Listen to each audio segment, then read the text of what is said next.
ಮಹಾಮೇಧಾನಂದ ಮಹಾರಾಜ್, ಸಂಚಾಲಕರು ಶ್ರೀ ರಾಮಕೃಷ್ಣ ನೈತಿಕ ಮತ್ತು ಆಧ್ಯಾತ್ಮಿಕ ಶಿಕ್ಷಣ ಸಂಸ್ಥೆ ಲಿಮ್ಸೆ ಮೈಸೂರು. ಪೂಜ್ಯರು ಈ ಹಿಂದೆ ನಮ್ಮ ಕೇಂದ್ರಕ್ಕೆ ಸದಸ್ಯರ ವಾರ್ಷಿಕ ಸಭೆಗೆ ಮೈಸೂರು ಅಧ್ಯಕ್ಷ ಸ್ವಾಮೀಜಿ ಜೊತೆ ಬಂದಿದ್ದರು. ಒಂದು ದಿವಸದ ಕಾರ್ಯಕ್ರಮ ಮಾತ್ರ ನಡೆಯಿತು. ಎರಡನೇ ಪೂಜ್ಯ ಸ್ವಾಮೀಜಿಯವರು ವಿಶ್ವನಾಥಾನಂದಜಿ ಮಹಾರಾಜರು. ಪೂಜ್ಯರು ಕೂಡ ಮೈಸೂರಿನ ಶ್ರೀ ಆಶ್ರಮದ ಅಂಗವಾದ ಲಿಮ್ಸೆಯಲ್ಲಿ ತಮ್ಮ ಸೇವೆ ಸಲ್ಲಿಸ್ತಾ ಇದ್ದಾರೆ. ಪೂಜ್ಯರುಗಳಿಗೆ ನಮ್ಮ ಕೇಂದ್ರದ ಪರವಾಗಿ ಮತ್ತು ಭಕ್ತರ ಪರವಾಗಿ ಹಾರ್ದಿಕ ಸ್ವಾಗತ ಮತ್ತು ಪ್ರಣಾಮಗಳು. ಪ್ರವಚನದ ವಿಷಯ ಕರ್ಮಯೋಗಿ ಯಾಗುವ ರೀತಿ. ಭಕ್ತರಿಗೆ ಸೂಚನೆ: ನಾಳೆ ದಿನ ಗೌರಿ ಗಣೇಶ ಹಬ್ಬ ಇರುವುದರಿಂದ ಬೆಳಗ್ಗೆ 10 ಗಣೇಶ ಪ್ರತಿಷ್ಠಾನ ವಿಶೇಷ ಪೂಜೆ, ಸಂಜೆ 8 ಗಂಟೆಗೆ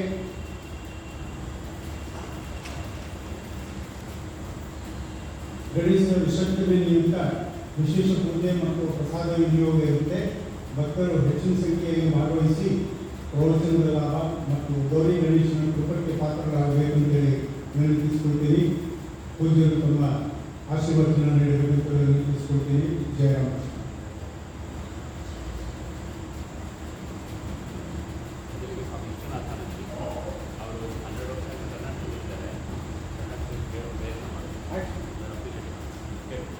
ಮೊದಲನೇದಾಗಿ ವಿಶ್ವನಾಥಾನಂದಜಿ ಮಹಾರಾಜ್ ಲಿಮ್ಸೆಯಲ್ಲಿ ಸಲ್ಲಿಸ್ತಾರೆ. ಅವರು ಮೊದಲನೇ ಸಲ ನಮ್ಮ ಆಶ್ರಮಕ್ಕೆ ಬಂದಿದ್ದಾರೆ. ಅವರು ಕೂಡ ತಮ್ಮ ಆಶೀರ್ವಚನ ನೀಡಲಿದ್ದಾರೆ. ಕನ್ನಡದಲ್ಲಿ ಅವರು ತಮಿಳುನಾಡು ಅವರು ಆಗಿದ್ದರೂ ಕೂಡ ಕನ್ನಡದಲ್ಲಿ ತಮ್ಮ ಆಶೀರ್ವಚನ ನೀಡುತ್ತಿದ್ದಾರೆ. ಅವರಿಗೆ ಹಾರ್ದಿಕ ಸ್ವಾಗತ. ಪೂಜ್ಯರು ತಮ್ಮ ಆಶೀರ್ವಚನ ನೀಡುತ್ತಾರೆ.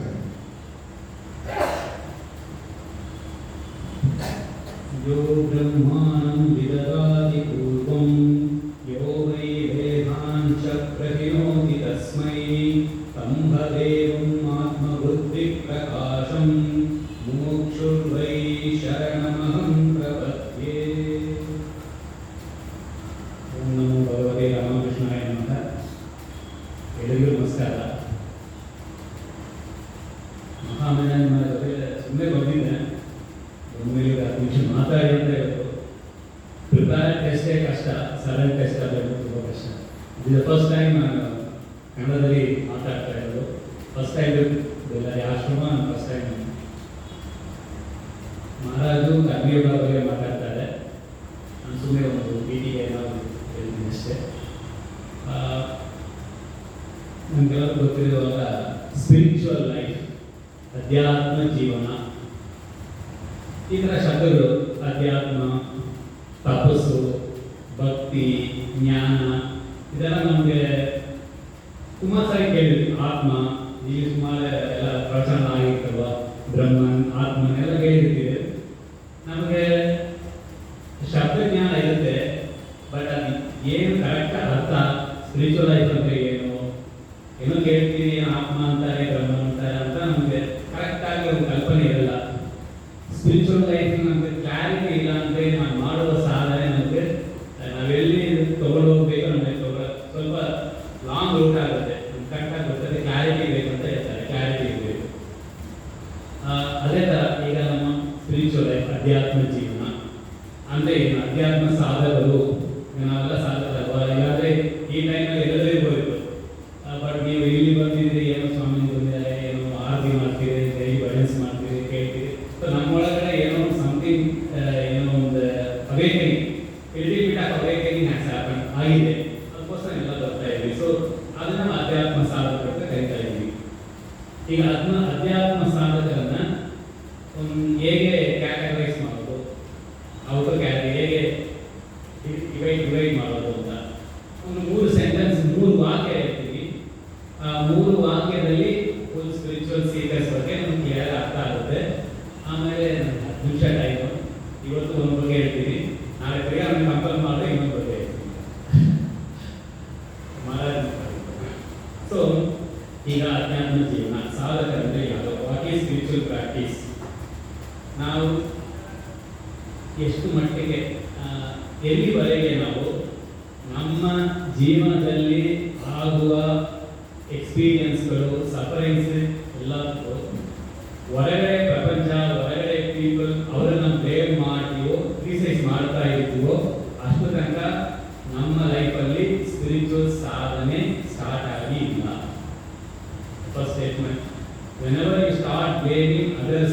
ಏನೇನು ದುಃಖ ನಮಗೆ ಆಗುತ್ತಲ್ವ, ಎಲ್ಲ ಸುಖ ಎರಡೂ ಆಗುತ್ತೆ.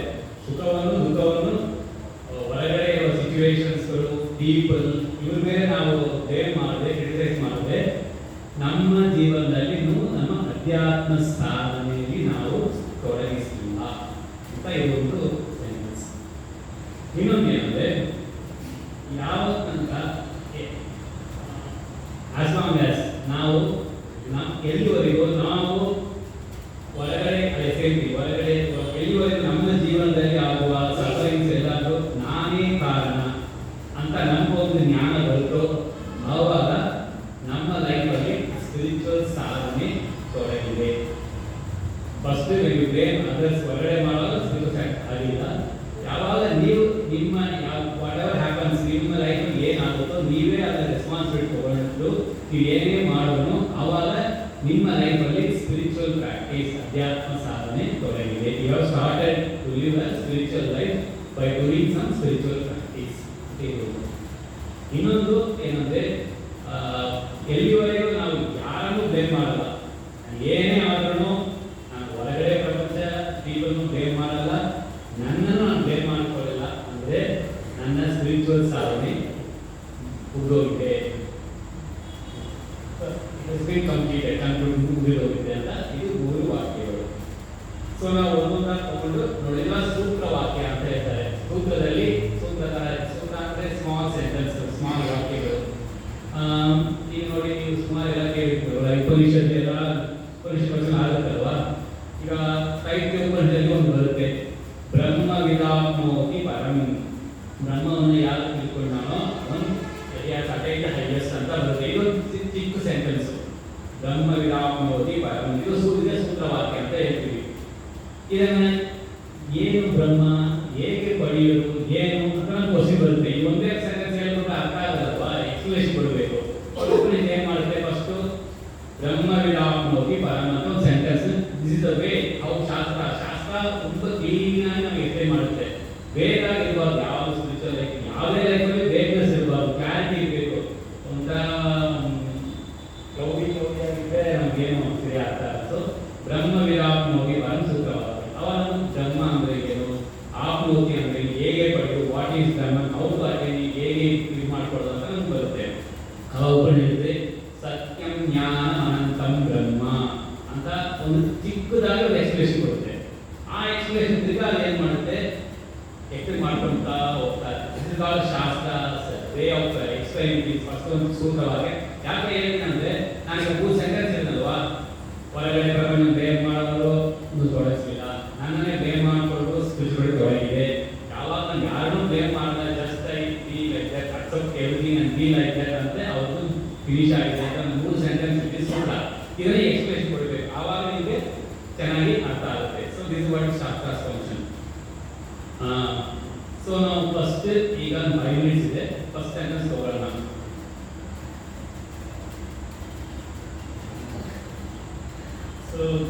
ಸೊ ನಾವು ಫಸ್ಟ್ ಸೆಂಟೆನ್ಸ್ ಈಗ ತಗೊಳ್ಳೋಣ. ಫಸ್ಟ್ ಸೆಂಟೆನ್ಸ್ ಏನು ಹೇಳೋದು ನಿಮಗೆ, ಫಸ್ಟ್ ವಾಕ್ಯ ಏನು, ಎಲ್ಲಿವರೆಗೂ ನಾವು ನಮ್ಮ ಲೈಫಲ್ಲಿ ಆಗುವ ಸುಖ ದುಃಖಕ್ಕೆ ಹೊರಗಡೆ ಪ್ರಪಂಚವೇ ಕಾರಣ. ಹೊರಗಡೆ ಎಷ್ಟು ಜನ ಫ್ಯಾಮಿಲಿ ಆಗ ನಾನು ಸರಿ ಸ್ವಾಮಿ, ನಮ್ಮ ಫ್ಯಾಮಿಲಿ ಆದರೆ ತಲೆ ಹಾಕಿ ಅವೆಲ್ಲ ಮಾಡ್ತಾರೆ. So you always try to show fingers on others, ಇಲ್ವಾ? ಸೊ ಅದು ಫಸ್ಟ್ ಸ್ಟೇಟ್ಮೆಂಟ್.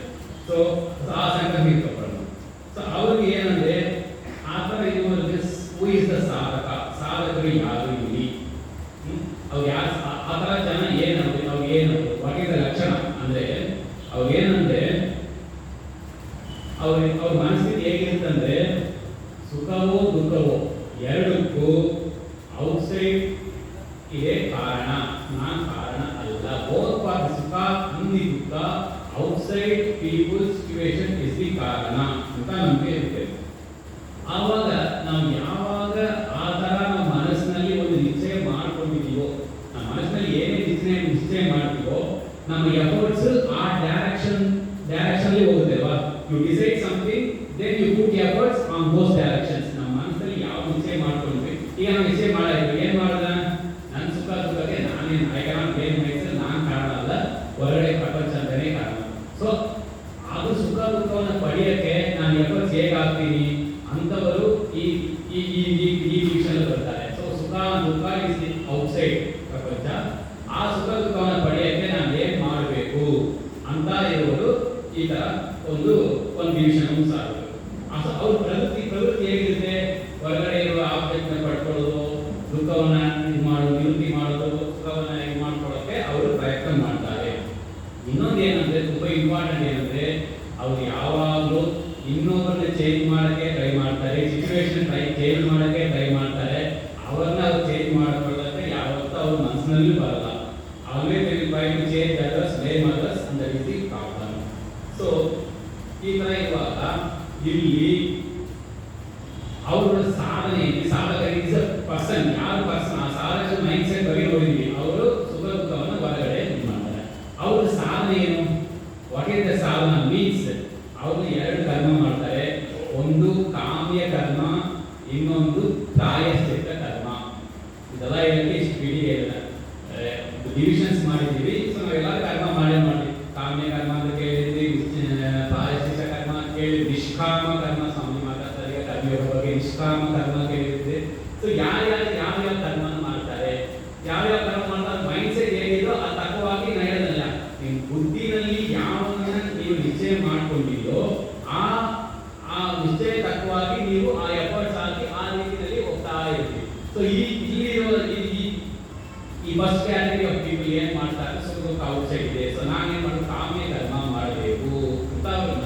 ಯಾಕೆ ಅಂದ್ರೆ ಒಂದು ಸೆಂಟೆನ್ಸ್ ಇದೆ, ಏನು, ಸುಖ ಹೇತು ಸಾಧನ ಕರ್ಮ. ಸುಖಕ್ಕೆ ಹೇತುವಾಗಿ ಇರುವ ಕರ್ಮ ಒಂದು ಮೀನ್ಸ್, ಸುಖ ಆಬ್ಜೆಕ್ಟ್ ಔಟ್ಸೈಡ್ ಇದೆ, ಆಬ್ಜೆಕ್ಟ್ ನಮ್ಗೆ ಸುಖ ಬರ್ತಾ ಇದೆ. ಸೊ ಆಬ್ಜೆಕ್ಟ್ ನಾನು ಪಡ್ಕೋಬೇಕಾದ್ರೆ ನಾನು ಕರ್ಮವನ್ನು ಮಾಡಬೇಕು. ಸೊ ಆ ಕರ್ಮ ಸುಖ ಹೇತು ಸಾಧನ ಕರ್ಮ ಇಸ್ ದಿ. ಸೊ ಭೋಗ ಪ್ರವೃತ್ತಿ, ಅವ್ರು ಭೋಗಬೇಕಲ್ವಾ, ಎಂಜಾಯ್ ತಪ್ಪಲ್ಲ, ಯಾವುದು ತಪ್ಪಲ್ಲ. ಯಾವ್ದು ಅವರು ಲೇಡರ್ ಆಫ್ ಎವಲ್ಯೂಷನ್ಸ್. ಹೇಗೆ ನಾವು ಒಂದು ಹೊರಗಡೆ ಕಾಮ್ಯ ಕರ್ಮದಿಂದ ನಿಷ್ಕಾಮ ಕರ್ಮ ಬರ್ತೀವಿ, ನಿಷ್ಕಾಮ ಕರ್ಮದಿಂದ ನಾವು ಮೋಕ್ಷ ಹೋಗ್ತೀವಿ ಅಂತ ಒಂದು ಲೇಡರ್ ಆಫ್ ಎವಲ್ಯೂಷನ್ಸ್.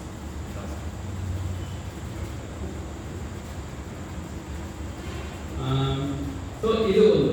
ಸೊ ಫಸ್ಟ್ ಕರ್ಮ ಕಾಮ್ಯ ಕರ್ಮ. ಆಮೇಲೆ ಇನ್ನೊಂದು ಕರ್ಮ ಇದೆ ನೆನಪಿರ್ಬೇಕು ನೀವು, ಪ್ರಾಯಶ್ಚಿತ್ತ ಕರ್ಮ ಕೇಳಿದ್ರಿ. ಪ್ರಾಯಶ್ಚಿತ್ತ ಕರ್ಮ ಇದೇನಂದ್ರೆ ನಮ್ಗೆ ದುಃಖ ಬರುತ್ತಲ್ವಾ, ಎಲ್ಲಾದ್ರೂ ಸುಖ ಬೇಕು, ದುಃಖ ಬೇಡ. ಸೊ ಸುಖ ಬೇಕಂದ್ರೆ ನಾವು ಕಾಮ್ಯ ಕರ್ಮ ಮಾಡಬೇಕು, ಅಲ್ಲಿ ನಮ್ಗೆ ಏನು ಸುಖ ಬರುತ್ತೆ ಎಂಜಾಯ್ ಮಾಡ್ತೀವಿ. ಸೊ ದುಃಖವನ್ನು ನಾವು ನಿವೃತ್ತಿ ಮಾಡಬೇಕು. ಬಿಕಾಸ್ ನೋಬಡಿ ವಾಂಟ್ಸ್ ದುಃಖ ಅಲ್ವಾ, ನಮ್ಮ ಜಸ್ಟ್ ಸ್ವಲ್ಪ ಆನಂದ, ಎವ್ರಿಬಡಿ ವಾಂಟ್ಸ್ ಆನಂದ.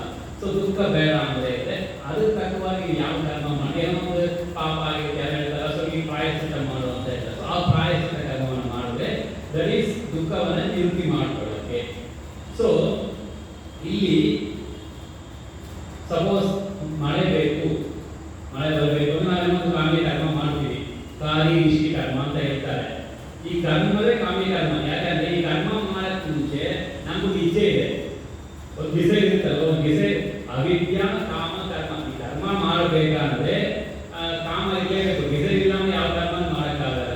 ಪ್ರಯೋಜನ ಒಂದು ಇಷ್ಟೇ ಮಂದೋಪಿ ಪ್ರವರ್ತತೆ. ಯಾರು ಈವನ್ ಫೋನ್ ಕೂಡ ಯಾರು ಏನು ಪ್ರಯೋಜನ ಏನು ಕೆಲಸ ಮಾಡಲ್ಲ. ಸೊ ನಮಗೆ ಒಂದು ಮನಸ್ಸಿನಲ್ಲಿ ಒಂದು ಇಚ್ಛೆ ಇದೆ, ಈಗ ಇದು ಬೇಕು, ಈ ಸಾಧನ ಬೇಕು ಅಂತ. ಸೊ ಈ ವಸ್ತು ಬೇಕಂತ ನಾವು ಯಾವಾಗ ನಮ್ಗೆ ನಿಶ್ಚಯ ಮಾಡ್ಕೊಂಡಿವೋ ಆ ಕರ್ಮವನ್ನು ಮಾಡ್ತೀವಲ್ವಾ. ಸೊ ಇಲ್ಲಿ ಏನಾಗುತ್ತಂದ್ರೆ, ಒಂದು ಕಾಮ್ಯ ಕರ್ಮ ನೋಡಿದ್ವಿ, ಇನ್ನೊಂದು ಪ್ರಾಯಶ್ಚಿತ್ತ ಕರ್ಮ. ಎರಡು, ಒಂದು ಸುಖವನ್ನ ಅಟೈನ್ ಮಾಡಕ್ಕೆ, ಇನ್ನೊಂದು ಸುಖವನ್ನ ಇದು ಮಾಡಕ್ಕೆ. ಬಟ್ ನೀವು ಗೊತ್ತಿರಬೇಕು ನಿಮಗೆ, ಕೆಲವು ಕರ್ಮ ಇದೆ, ಆ ಕರ್ಮವನ್ನ ನಾವು ಕಾಮ್ಯ ಕರ್ಮವಾಗೂ ಮಾಡಬಹುದು, ಇಲ್ಲ ನಿಷ್ಕಾಮ ಕರ್ಮವಾಗೂ ಮಾಡಬಹುದು. ಫಾರ್ ಎಕ್ಸಾಂಪಲ್, ಈಗ ನೋಡಿ, ವಿಷ್ಣು ಸಹಸ್ರನಾಮ ಪಾರಾಯಣ, ಲಲಿತಾ ಸಹಸ್ರನಾಮ ಪಾರಾಯಣ. ಈ ವಿಷ್ಣು ಸಹಸ್ರನಾಮ ಪಾರಾಯಣ ಕರ್ಮ ತಗೊಂಡ್ರೆ ನೀವು ಅದು ಕಾಮ್ಯ ಕರ್ಮವಲ್ಲ, ನಿಷ್ಕಾಮ ಕರ್ಮವಲ್ಲ. ಬಟ್ ನೀವು ಯಾವ ಸಂಕಲ್ಪ ಮಾಡ್ತೀವೋ, ಈಗ ನೀವು ವಿಷ್ಣು ಸಹಸ್ರನಾಮವನ್ನ ಸಂಕಲ್ಪ, ನನಗೆ ಚಿತ್ತಶುದ್ಧಿ ಬೇಕು, ನನಗೆ ಮನಃಶುದ್ಧಿ ಆಗಬೇಕು ಅಂತ ನೀವು ವಿಷ್ಣು ಸಹಸ್ರ ಪಾರಾಯಣ ಮಾಡಿದ್ರೆ ಅದು ನಿಷ್ಕಾಮ ಕರ್ಮ ಆಗುತ್ತೆ. ಬಟ್ ಈಗ ನನಗೆ ವಿಷ್ಣು ಸಹಸ್ರನಾಮ ಮಾಡಿದ್ರೆ ನನಗೆ ಇರುತ್ತೆ, ಡಿಸೀಸ್ ಕ್ಯೂರ್ ಆಗುತ್ತೆ, ನನಗೆ ಅಲ್ಲ ಆಗುತ್ತೆ ಅಂತ ಮಾಡಿದ್ರೆ ಆ ಕರ್ಮವು ಕಾಮ್ಯ ಕರ್ಮ ಆಗುತ್ತೆ. ಸೊ ಕಾಮ್ಯ ಕರ್ಮವ ಕಾಮ್ಯ ಕರ್ಮ ಆರ್ ನಿಷ್ಕಾಮ ಕರ್ಮ ಅಲ್ಲಿ ಎಲ್ಲಿದೆ ನಮ್ಮ ಭಾವನೆ, ನಮ್ಮ ಸಂಕಲ್ಪ. ನಾವು ಸಂಕಲ್ಪ ಏನ್ ಮಾಡ್ತೀವೋ ಅದ್ರ ಮೇಲೆ ನಮ್ಮ ಕರ್ಮ ಅಲ್ಲಿ ಡಿಫರೆನ್ಶಿಯೇಟ್ ಆಗುತ್ತೆ. ಸೊ ಕೆಲವು ಕರ್ಮ ಡಿಸೈರ್ ಇಟ್ಕೊಂಡೇ ಮಾಡ್ತೀವಿ, ಮಾಡಲೇಬೇಕು ಅದು ಬೇಕು ಅಂದ್ರೆ ನಾವು ಆ ಕರ್ಮದಲ್ಲಿ ಕಾಮ್ಯ ಕರ್ಮ. ಬಟ್ ಕೆಲವು ಕರ್ಮ ಆಸ್ ಸಚ್ ಕಾಮ್ಯ ನಿಷ್ಕಾಮ ಅಲ್ಲ. ನಾವು ಯಾವ ಭಾವನೆಯಿಂದ ಮಾಡ್ತೀವೋ ಅದು ಕಾಮ್ಯ ಕರ್ಮ. ಅದೇ ಕರ್ಮ ಒಬ್ಬರು ಮಾಡ್ತಾರೆ, ಅದು ಇದು ಬೇಕು, ನನ್ನ ಮಗ ಆಗಬೇಕು, ನಾನು ಅದು ಹೋಗ್ಬೇಕು, ಅದೇ ಕಾಮ್ಯ ಕರ್ಮ. ಕೆಲವು ವಿಷ್ಣು ಸಹಸ್ರನಾಮ ನನ್ನ ಮನಃಶಾಂತಿ ಬೇಕು, ಮನಃಶುದ್ಧಿ ಆಗಬೇಕು, ನಾನು ಭಗವಂತ ಪಡ್ಕೋಬೇಕು, ನಮ್ಮ ಲೈಫಲ್ಲಿ ನಾನು ಇದಾಗಬೇಕು, ಮೋಕ್ಷ ಪಡಿಬೇಕು ಇರುತ್ತಲ್ವಾ, ದಟ್ ಬಿಕಮ್ಸ್ ಎ ನಿಷ್ಕಾಮ ಕರ್ಮ. ಸೊ ನಾವು ನೋಡಿದ್ವಿ, ಫಸ್ಟ್ ಸೆಂಟೆನ್ಸ್ ನೋಡಿದ್ವಿ, ನೆನ್ಪಿಟ್ಕೋಬೇಕು. ಸೊ ಅವ್ರು ಯಾರು ಸಾಧಕರು, ಅವರು ಹೋಗಬೇಕು, ಅವ್ರಿಗೆ ಅವರೇ ಸಾಧಕರು. ಅವ್ರು ಏನ್ ಮಾಡ್ತಾರೆ, ಭೋಗ ಒಂದು ಔಟ್ಸೈಡ್, ಸುಖ ಈಸ್ ಔಟ್ಸೈಡ್ ಅಂತ ಅವ್ರ ನಿಶ್ಚಯ ಮಾಡಿಕೊಂಡು ಅವ್ರು ಇರ್ತಾರೆ, ಅವರೇ ಅಲ್ಲಿ ಸಾಧಕರು. ಅವ್ರು ಸಾಧನೆ ಏನ್ ಮಾಡ್ತಾರೆ, ಕಾಮ್ಯ ಕರ್ಮ ಮಾಡ್ತಾರೆ. ಕಾಮ್ಯ ಪ್ರಾಯಶ್ಚಿತ್ತ, ಕಾಮ್ಯ ಕರ್ಮ ಸುಖಕ್ಕೆ, ಪ್ರಾಯಶ್ಚಿತ್ತ ಕರ್ಮ ನಿವೃತ್ತಿಗೆ ಮಾಡ್ತಾರೆ. ಪ್ರಯೋಜನ ಏನು ಅಲ್ಬೇಕಲ್ವಾ? ಪ್ರಯೋಜನ ಏನು? ಅವ್ರಿಗೆ ಏನಾಗುತ್ತೆ, ಅವ್ರು ಏನು ಬಯಸ್ತಾರೋ ಅದು ಸಿಗುತ್ತೆ. ಏನು ಕಾಮ್ಯ ಕರ್ಮ ಮಾಡ್ತಾರೆ, ಅದು ಹೇಗೆ ಚೆನ್ನಾಗಿ ಮಾಡ್ತಾರೋ ಅಷ್ಟು ಚೆನ್ನಾಗಿ ಅವ್ರಿಗೆ ಸಿಗುತ್ತೆ. ಸಿಕ್ಕಿದ ಮೇಲೆ ಏನಾಗುತ್ತೆ, ಸುಖ ಬರುತ್ತೆ. ಬಟ್ ಉಪನಿಷತ್ ಏನಿರುತ್ತಂದ್ರೆ, ಮೃತ್ಯು ಮಾಪ್ನೋತಿ, ಇವೆಲ್ಲ ಒಂದು ಮೃತ್ಯುವಿಂದ ಇನ್ನೊಂದು ಮೃತ್ಯುಗೆ ಹೋಗ್ತಾರೆ. ಅಂದ್ರೆ ಯಾವುದೇ ಶಾಶ್ವತ ಅಲ್ಲ. ಆ ಸುಖ ನನಗೆ ಬರುತ್ತೆ, ಬಟ್ ಅದು ಕ್ಷಯವಾಗುತ್ತಲ್ಲ, ಆಮೇಲೆ ಆ ಸುಖ ಹೋಗುತ್ತಲ್ವ, ಇನ್ನೊಂದು ಬೇಕು ಅಂತ ಅನ್ಸಲ್ವಾ? ಈಗ ನಮಗೆ ಯಾವುದೋ ಒಂದು ಬೇಕು ಅಂತ ಅನ್ಸುತ್ತೆ, ಅದು ಬೇಕು ಅಂತ ಸಿಕ್ಕಿದ ಮೇಲೆ ಬೋರ್ ಆಗುತ್ತೆ, ಇನ್ನೊಂದು ಹೋಗುತ್ತೆ ಮನಸ್ಸು. ಸೊ ನಿಮ್ಗೆ ಫುಲ್ಫಿಲ್ಮೆಂಟ್ ಸಿಗಲ್ಲ. So that's why Upanishad says ಒಂದು ಮೃತ್ಯು ಅಂದ್ರೆ ಒಂದು ಮೃತ್ಯುವಿಗೆ ಇನ್ನೊಂದು ಮೃತ್ಯುಗೆ ಹೋಗ್ತಾ ಇದೆ. ಈ ಗತಿಯನ್ನ ನಮ್ಮ ಉಪನಿಷತ್ ಸಂಸಾರ ಗತಿ, ಸಂಸಾರ ಅಂದ್ರೆ ವೈಫಲ್ಯ, ಸಂಸಾರ ಗತಿ ಅಂದ್ರೆ ಈ ತರ ನಾವು ಅವಿದ್ಯಾ ಕಾಮ ಕರ್ಮ. ಸೊ ಕರ್ಮ ಮಾಡ್ತೀವಿ, ಪಾಪ ಪುಣ್ಯ ಬರುತ್ತೆ, ನಾವು ಎಂಜಾಯ್ ಮಾಡ್ತೀವಿ, ಈಗ ನಮಗೆ ಬರ್ತ್ ಸಿಗುತ್ತೆ. ಸೊ ಈ ಬರ್ತ್ ಡೆತ್ ಸೈಕಲ್ ನಾವು ಯಾವಾಗ ಹುಟ್ಟಾಗ್ತೇ ಇರ್ತೀವಲ್ಲ, this is what is called as ಸಂಸಾರ. ಇವರನ್ನು ಉಪನಿಷತ್ ಏನ್ ಹೇಳುತ್ತಂದ್ರೆ, ಕರ್ಮಿಗಳು, ಸಂಸಾರಿಗಳು, ವಿಷಯಿಗಳು ಅಂತ ಇವರನ್ನು.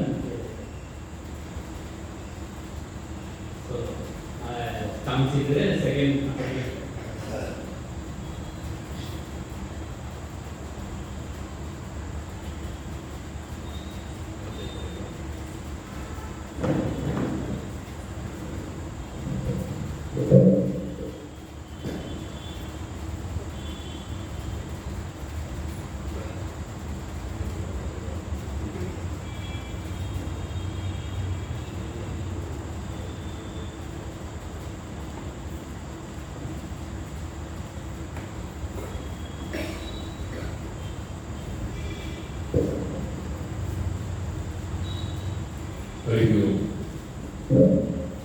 ಸ್ವಾಮೀಜಿಯವರು ತುಂಬ ಒಳ್ಳೆಯ ಒಂದು ಪೀಠಿಗೆ ಹಾಕಿದ್ದಾರೆ.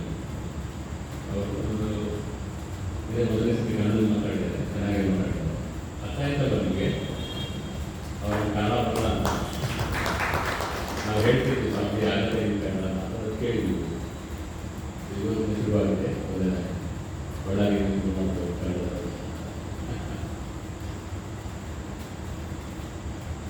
ಜೀವನ ಅಂದರೆ ಏನು ಮೊದಲಿಗೆ ನೀವು ಸ್ವಲ್ಪ ಹೇಳೋದು ಕಷ್ಟ.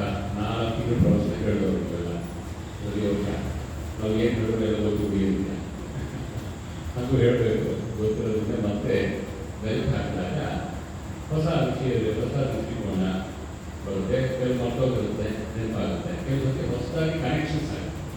ಇಲ್ಲಿಂದ ಅಲ್ಲಿಗೆ ಐಡಿಯಾಗಳು ನೆನ್ಕೊಳ್ಳುತ್ತೆ. ಆಗ ವಿಷಯ ಗಂಭೀರವಾಗಿ ಒಳಗೆ ಹೋಗಿ ನೋಡೋಕ್ಕೆ ಶಕ್ತಿ ಬರುತ್ತೆ. ಅದಕ್ಕೆ ಈ ಪ್ರವಚನಗಳು, ಅದಕ್ಕೆ ಈ ಪ್ರಸಂಗ. ಜೀವನ ಅಂದರೆ ಸ್ವಾಮಿ ಹೇಳಿಲ್ಲ, ಹುಟ್ಟು ಸಾವು ಈ ಚಕ್ರ, ಹುಟ್ಟು ಸಾವಿನ ಚಕ್ರ. ಇದಕ್ಕೆ ಸಂಸಾರ ಅನ್ನೋದು. ಸಂಸಾರ ಕಟ್ಕೊಂಡಿದ್ದೀವಿಲ್ಲ ಅಂತಾರೆ. ಮದುವೆ ಆಗಿರೋ ಸಂಸಾರ ಇದೆ, ಸಂಸಾರ ಕಟ್ಕೊಂಡಿದ್ದೀವಿ, ಮದುವೆ ಆಗಿರೋ ಸಂಸಾರ ಅಂತಲ್ಲ, ಹುಟ್ಟಿದ್ರಲ್ಲ ಅದೇ ಸಂಸಾರ. ಹುಟ್ಟು ಸಾವು ಸಿಕ್ಕಾಕೊಂಡಿರೋದಕ್ಕೆ ಸಂಸಾರ, ಮದುವೆ ಆಗಿರೋದು ಬರೀ ಸಂಸಾರ ಅಂತ. ಮದುವೆ ಅಂದರೆ ಜವಾಬ್ದಾರಿ ಜಾಸ್ತಿ, ಸಿಕ್ಕಾಕೊಂಡಿರೋದು ಜಾಸ್ತಿ. ಪ್ರವಚನಕ್ಕೆ ಹೋಗಬೇಕು ಅಂದರೆ ಮನೇಲಿ ಅಂತಾರೆ, ಏನಂತ ನಾವು ಬನ್ನಿ ಯಜಮಾನ್ರು ಅವರು ಇಲ್ಲ, ಏನೋ ಒಂದು ತೊಂದರೆಗಳಿರ್ತದೆ, ಏನೋ ಒಂದು ಕರ್ತವ್ಯಗಳಿರ್ತದೆ, ಬಿಡಿಸ್ಕೊಂಡು ಬರೋಕ್ಕೆ ಕಷ್ಟ. ಅದರಿಂದ ಆ ಸಂಸಾರ ಸ್ವಲ್ಪ ಗಟ್ಟಿ ಇಟ್ಕೊಂತಿದೆ ಅಂತ ಹೇಳೋದು. ಆದರೆ ಮದುವೆ ಆಗೋದೇ ಸಂಸಾರ ಅಂತ ಬಂದಾಗ ಹುಟ್ಟು ಚಕ್ರದಲ್ಲಿ ಸಿಕ್ಕಾಕೊಂಡಿರೋದಕ್ಕೆ ಸಂಸಾರ, ಬರೋದು ಹೋಗೋದು. ಇದ್ಯಾಕೆ ಬರೋದು ಹೋಗೋದು ನಡೀತಾ ಇದೆ? ಪುನರಪಿ ಜನನ ಹುಟ್ಟುತ್ತಾ ಇರ್ತೀವಿ, ಮರಣ ಮತ್ತೆ ಸಾಯ್ತಾ ಇರ್ತೀವಿ. ಎಷ್ಟು ಸತಿ ಹುಟ್ಟಿದೀವೋ ಸತ್ತಿದ್ದೀವೋ. ಈಗ ಕೆಲವರೆಲ್ಲ ವಯಸ್ಸಾಗಿರೋ ಇದ್ದಾರೆ, ಎಷ್ಟು ಜನ ಹೋಗಿರೋ ನೋಡಿದ್ದೀರ ನೀವು ಹುಟ್ಟಾಗಿಂದ ಮೊದಲು ನೀವು ಅಜ್ಜಿ ತಾತನಿಂದ ಶುರುವಾಗಿ ನೀವೇ ಅಜ್ಜಿ ತಾತ ವಂಶ ಎಷ್ಟೋ ಜನ ಇದೆ ಅಲ್ವಾ? ಅದು ಯಾವಾಗಾದರೂ ಎಷ್ಟು ಜನ ಇರೋದು ಈ ಲೋಕ ಬಿಟ್ಟು ಹೋಗಿ ನೋಡಿದ್ದೀವಿ. ಆದರೆ ಮಹಾಮಾಯ ಇನ್ನೊಂದಿದೆಯಲ್ಲ, ಅದೇನೋ ನಾನು ಹೋಗ್ತೀನಿ ಅಂತ ತಲೆ ಕೊಡೋದು. ಎಷ್ಟು ಕೇಳಿದ್ರು ಕಾಟುನಾಶ ಮಾಡಿಬಿಟ್ಟು ನನ್ನ ಸಮಯ ಬಂದಿದೆ ಅಂತ ಕೇಳಲಿಕ್ಕೆ ರೆಡಿ. ಅದೇ ಮಹಾಮಾಯ. ಮಾಯ ಅಂದರೆ ಅದು ನಾನು ಬಂದಿದ್ದೀನಿ ಅಂದರೆ ಹೋಗ್ತೀನಿ ಅಂತ ಒಂದು ನಿರ್ದಿಷ್ಟವಾದ ಒಂದು ಸಮಯ ಇದೆ. ಆ ಸಮಯ ಯಾವಾಗಿದೆ ಗೊತ್ತಿಲ್ಲ. ಇವತ್ತು ಸಂಜೆಗೆ ಇರ್ಬೋದು, ನಾಲ್ಕು ಇರ್ಬೋದು, ಗೊತ್ತಿಲ್ಲ. ವಯಸ್ಸಾಗಿ ಬರ್ತಾ ಹಂಗೇನಿಲ್ಲ. ಚಿಕ್ಕ ಮಗುವಾಗಿದ್ದರಿಂದ ಯಾವಾಗಲೂ ಗೊತ್ತಿಲ್ಲ. ಇದು ಗೊತ್ತಿದ್ದು ಕೂಡ ಇಲ್ಲೇ ನಾನು ಪರ್ಮನೆಂಟ್ ರೆಸಿಡೆಂಟ್ ಅಂತ ಶಾಶ್ವತವಾಗಿ ಇರ್ತೀನಿ ಅಂತ ತಿಳ್ಕೊಂಡು ನಮ್ಮ ವ್ಯವಹಾರಗಳನ್ನ ಅವ್ಯವಹಾರಗಳನ್ನು ಮಾಡ್ಬೋದು. ಜೀವನ ಅಂದರೆ ಬರೋದು ಹೋಗೋದು. ಎಷ್ಟೋ ಸತಿ ಬಂದಿದ್ದೀವಿ, ಎಷ್ಟೋ ಸತಿ ಮತ್ತೆ ಮತ್ತೆ ಭಾರತದಲ್ಲಿ ಹುಟ್ಟಿರ್ಬೋದು, ಕಾಡಿರ್ಬೋದು, ಪ್ರಾಣಿಯಾಗಿರ್ಬೋದು, ಮನುಷ್ಯರಾಗಿ ಹುಟ್ಟಿದ್ದೀವಿ. ಅದನ್ನು ಈ ಪುಣ್ಯ ಭೂಮಿ ಭಾರತದಲ್ಲಿ ಹುಟ್ಟಿದ್ದೀವಿ. ಅದು ನಮ್ಮ ದೊಡ್ಡ ಭಾಗ್ಯ. ಈ ಸನಾತನ ಧರ್ಮದಲ್ಲಿ ಜನ್ಮ ಪಡ್ತಿದ್ದೀವಲ್ಲ, ಇದು ಮಹಾ ದೊಡ್ಡ ಭಾಗ್ಯ. ಇದು ಬೇರೆ ಧರ್ಮಗಳು ಸ್ವಲ್ಪ ಅವರವರು ಅಂತಾರೆ ನಮ್ಮದೇ ಕರೆಕ್ಟು ಅಂತ. ನಾವು ಹಂಗಲ್ಲ. ದೊಡ್ಡ ಭಾಗ್ಯ ಅನ್ನೋದು ಯಾಕೆ ಅಂದರೆ ಅದಕ್ಕೆ ಒಂದು ಆಳ ಇತ್ತಲ್ಲ, ಯಾರೋ ಅದನ್ನು ಅರ್ಥ ಮಾಡ್ಕೊಳ್ಬೇಕಾಗಲ್ಲ ಸುಲಭವಾಗಿ. ಆ ವೇದಗಳಿಂದ ಹಿಡಿದು ಸಾವಿರಾರು ವರ್ಷಗಳು, 2000 ವರ್ಷದಲ್ಲ, ನಮ್ಮದು ಸಾವಿರಾರು ವರ್ಷಗಳಿಂದ ಋಷಿಮುನಿಗಳು ಕಂಡು ಹಿಡಿದಂಥ ಸತ್ಯಗಳನ್ನು ನಾವು ಪಡ್ಕೊಂಡು ಬಂದಿದ್ದೀವಿ. ನಮ್ಮ ರಕ್ತದಲ್ಲಿದೆ. ನಮ್ಮ ಹಿಂದೂಗಳ ರಕ್ತದಲ್ಲಿ ಯಾರೇ ದೇವಸ್ಥಾನಕ್ಕೆ ಹೋದರು ಗೋತ್ರ ಯಾರು ಹೇಳೋದು, ಯಾವುದೋ ಒಬ್ಬ ಋಷಿ ಗೋತ್ರ ಹೇಳ್ತೀವಿ ನಾವು. ಇಂಥ ಋಷಿಗಳ ಸಂತಾನ ನಾವು. ಅಂದರೆ ನಮ್ಮ ರಕ್ತದಲ್ಲಿದೆ. ಸತ್ಯವನ್ನು ಹುಡುಕುವ ಒಂದು ಶಕ್ತಿ ನಮ್ಮದು ರಕ್ತಗತವಾಗಿದೆ. ಅದು ಎಲ್ಲರಿಗೂ ಜಾಗೃತವಾಗಿದೆ ಅಷ್ಟೇ. ಆದರೆ ಇದು ಯಾಕೆ ಶುರುವಾಯಿತು ಜೀವನ ಅನ್ನೋದು ಪ್ರಶ್ನೆಗಳು ಯೋಚನೆ ಮಾಡಬೇಕು. ಅದು ಉತ್ತರ ಇಲ್ಲ. ಯಾಕೆ ಜೀವನ ಸೃಷ್ಟಿ ಆಯಿತು, ಭಗವಂತ ಯಾಕೆ ಪ್ರಪಂಚ ಹೆಂಗೆ ಸೃಷ್ಟಿ ಮಾಡೋಣ, ಎಷ್ಟೊಂದು ಕಷ್ಟ ಆಯ್ತವಲ್ಲ ಅಂತಂದ್ರೆ ಅದು ಉತ್ತರ ಇಲ್ಲ. ಇಲ್ಲ ಅದು ಉತ್ತರ ಕೊಟ್ಟಮೇಲೆ ನಿಮಗೆ ಕೇಳ್ತೀನಿ ಪ್ರವಚನ ಅಂದರೆ ನಿಮಗೇನು ಉತ್ತರ ಇಲ್ಲ, ಹೋಗು. ಅದು ಭಗವಂತ ಉತ್ತರ ಹೇಳೋಣ. ಒಬ್ಬನಿಗೆ ಯಾರೋ ಬಾಣ ಹೊಡೆದಿದ್ದಾರಂತೆ, ವಿಷದ ಬಾಣ. ಅದು ತೆಗಿಯೋಕ್ಕೆ ಕೆಲವರು ಬಂದಾಗ ಒಂದು ಹೇಳ್ತಾನಂತೆ, ಇಲ್ಲ ಇಲ್ಲ ತೆಗಿಬೇಡಿ, ಅದು ಯಾರು ಹೊಡೆದ ವಸ್ತು ಹೇಳಿ. ಅವ್ರು ಎಲ್ಲಿ ನಿಂತ್ಕೊಂಡು ನೋಡ, ಈ ಬಾಣ ಯಾವುದರಿಂದ ಮಾಡಿದ್ದಾರೆ, ವಿಷ ಎತ್ತದ್ದು, ಅದನ್ನೆಲ್ಲ ತಿಳಿಸಿ ಆಮೇಲೆ ತೆಗೀರಿ. ಆ ತೆಗೋದು ಸದಾಪ್ಯೋ ಅಂದರೆ ಇಲ್ಲ, ನಾವೆಲ್ಲ ತಿಳ್ಕೋಬೇಕು ಮೊದಲು. ಭಗವಂತ ಅಂತಾರೆ ಅಂತ ಮೂರ್ಖ ಸ್ನಾನ ಮಾಡೋರು. ಅಂದರೆ ಈ ಜನ್ಮ ಪಡೆದಿದ್ದೀವಲ್ಲ, ಇದು ದುಃಖಮಯ ಈ ಜೀವನ. ದುಃಖ ಹೇಳೋದು ಅದೇ, ಭಗವದ್ಗೀತೆಯಲ್ಲಿ ಶ್ರೀಕೃಷ್ಣ ಪರಮಾತ್ಮ ಹೇಳೋದು ಅದೇ. ಈ ಜಗತ್ತು ನಶ್ವರ, ಅನಿಶ್ಚಿತ, ದುಃಖಮಯ. ಈಗಿದೆ, ಮುಂದಿನ ಕ್ಷಣ ಇಲ್ಲ. ಇವತ್ತು ಪ್ರಾಫಿಟ್ಟು, ನಾಳೆ ಲಾಸ್. ಇವತ್ತು ಹುಟ್ಟು, ನಾಳೆ ಹೋದ್ರು ಮನೆಯಿಂದ. ಇವತ್ತು ಸುಖವಾಗಿತ್ತು, ನಾಳೆ ಅದೇ ಸಂಬಂಧ, ಅದೇ ವಸ್ತು ದುಃಖಕ್ಕೆ ಕಾರಣವಾಯಿತು. ಇಷ್ಟು ಅನಿಶ್ಚಿತ ಇದೆ. ಇಂಥ ದುಃಖಮಯ ಜೀವನಕ್ಕೆ ನೀವು ಬಂದಿರಾಗಿದೆ. ಯಾಕೆ ಬಂದೆ ಅಂತ ಕೇಳಬೇಡ, ಹೆಣ್ಣು ಇಲ್ಲಿಂದ ನಾನು ಆಚೆ ಬರಲಿಲ್ಲ ಮಾತ್ರ ಹೇಳು. ಹೆಂಗೆ ಬಾಣ ತೆಗಿಬೇಕು ಅನ್ನೋದ್ರ ಕಡೆ ಗಮನ ಕೊಡು. ಯಾಕೆ ಬಂದೆ, ಯಾಕೆ ಶುರುವಾಯಿತು, ಅವಿದ್ಯೆ ಯಾರಿಂದ ಬಂತು? ಇದು ಫಿಲಾಸಫಿ ಓದೋರಿಗೆ ತುಂಬ ಇಷ್ಟವಾಗೋ ಪ್ರಶ್ನೆ. ಯಾಕೆ ಬಂತು ಅವಿದ್ಯೆ ಅಂತ. ಆ ಪ್ರಶ್ನೆಗೆ ಉತ್ತರ ಇಲ್ಲ. ಸಮಯ ಅಲ್ಲಿ ಕೊಡಿಸಿರ್ತಾರೆ. ನಾಯಿ ಮೂಳೆ ಕೊಟ್ಟರೆ ಕಚ್ಚಿರ್ತಲ್ಲ ಆ ಥರ. ಅದಕ್ಕೆ ಶ್ರೀರಾಮಕೃಷ್ಣ ಹೇಳ್ತಾರೆ, ಇಲ್ಲ ರಕ್ತದಿಂದ ಬರಲ್ಲ ಇದು, ಒಳಗೆ ಭಗವಂತನ ಕೃಪೆ ಆಗಬೇಕು.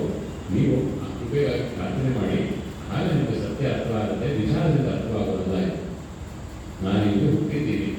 ಈ ಸಂಸಾರದಲ್ಲಿ ಸುಖ ಇದೆ, ದುಃಖ ಇದೆ. ಎರಡು ಅನಿಶ್ಚಿತ, ಎರಡು ಕ್ಷಣಿಕ. ಈಗಿದೆ, ನಾಳೆ ಇಲ್ಲ. ಇವತ್ತು ನಾವೆಲ್ಲ ಸುಖವಾಗಿದ್ದೀವಿ. ರಾತ್ರಿ ಹೊಟ್ಟೆ ನೋವು ಶುರುವಾಯಿತು ಇಟ್ಕೊಳ್ಳಿ, ನಾಳೆ ಗಣೇಶನ ಹಬ್ಬ ಹಾಸ್ಪಿಟಲ್.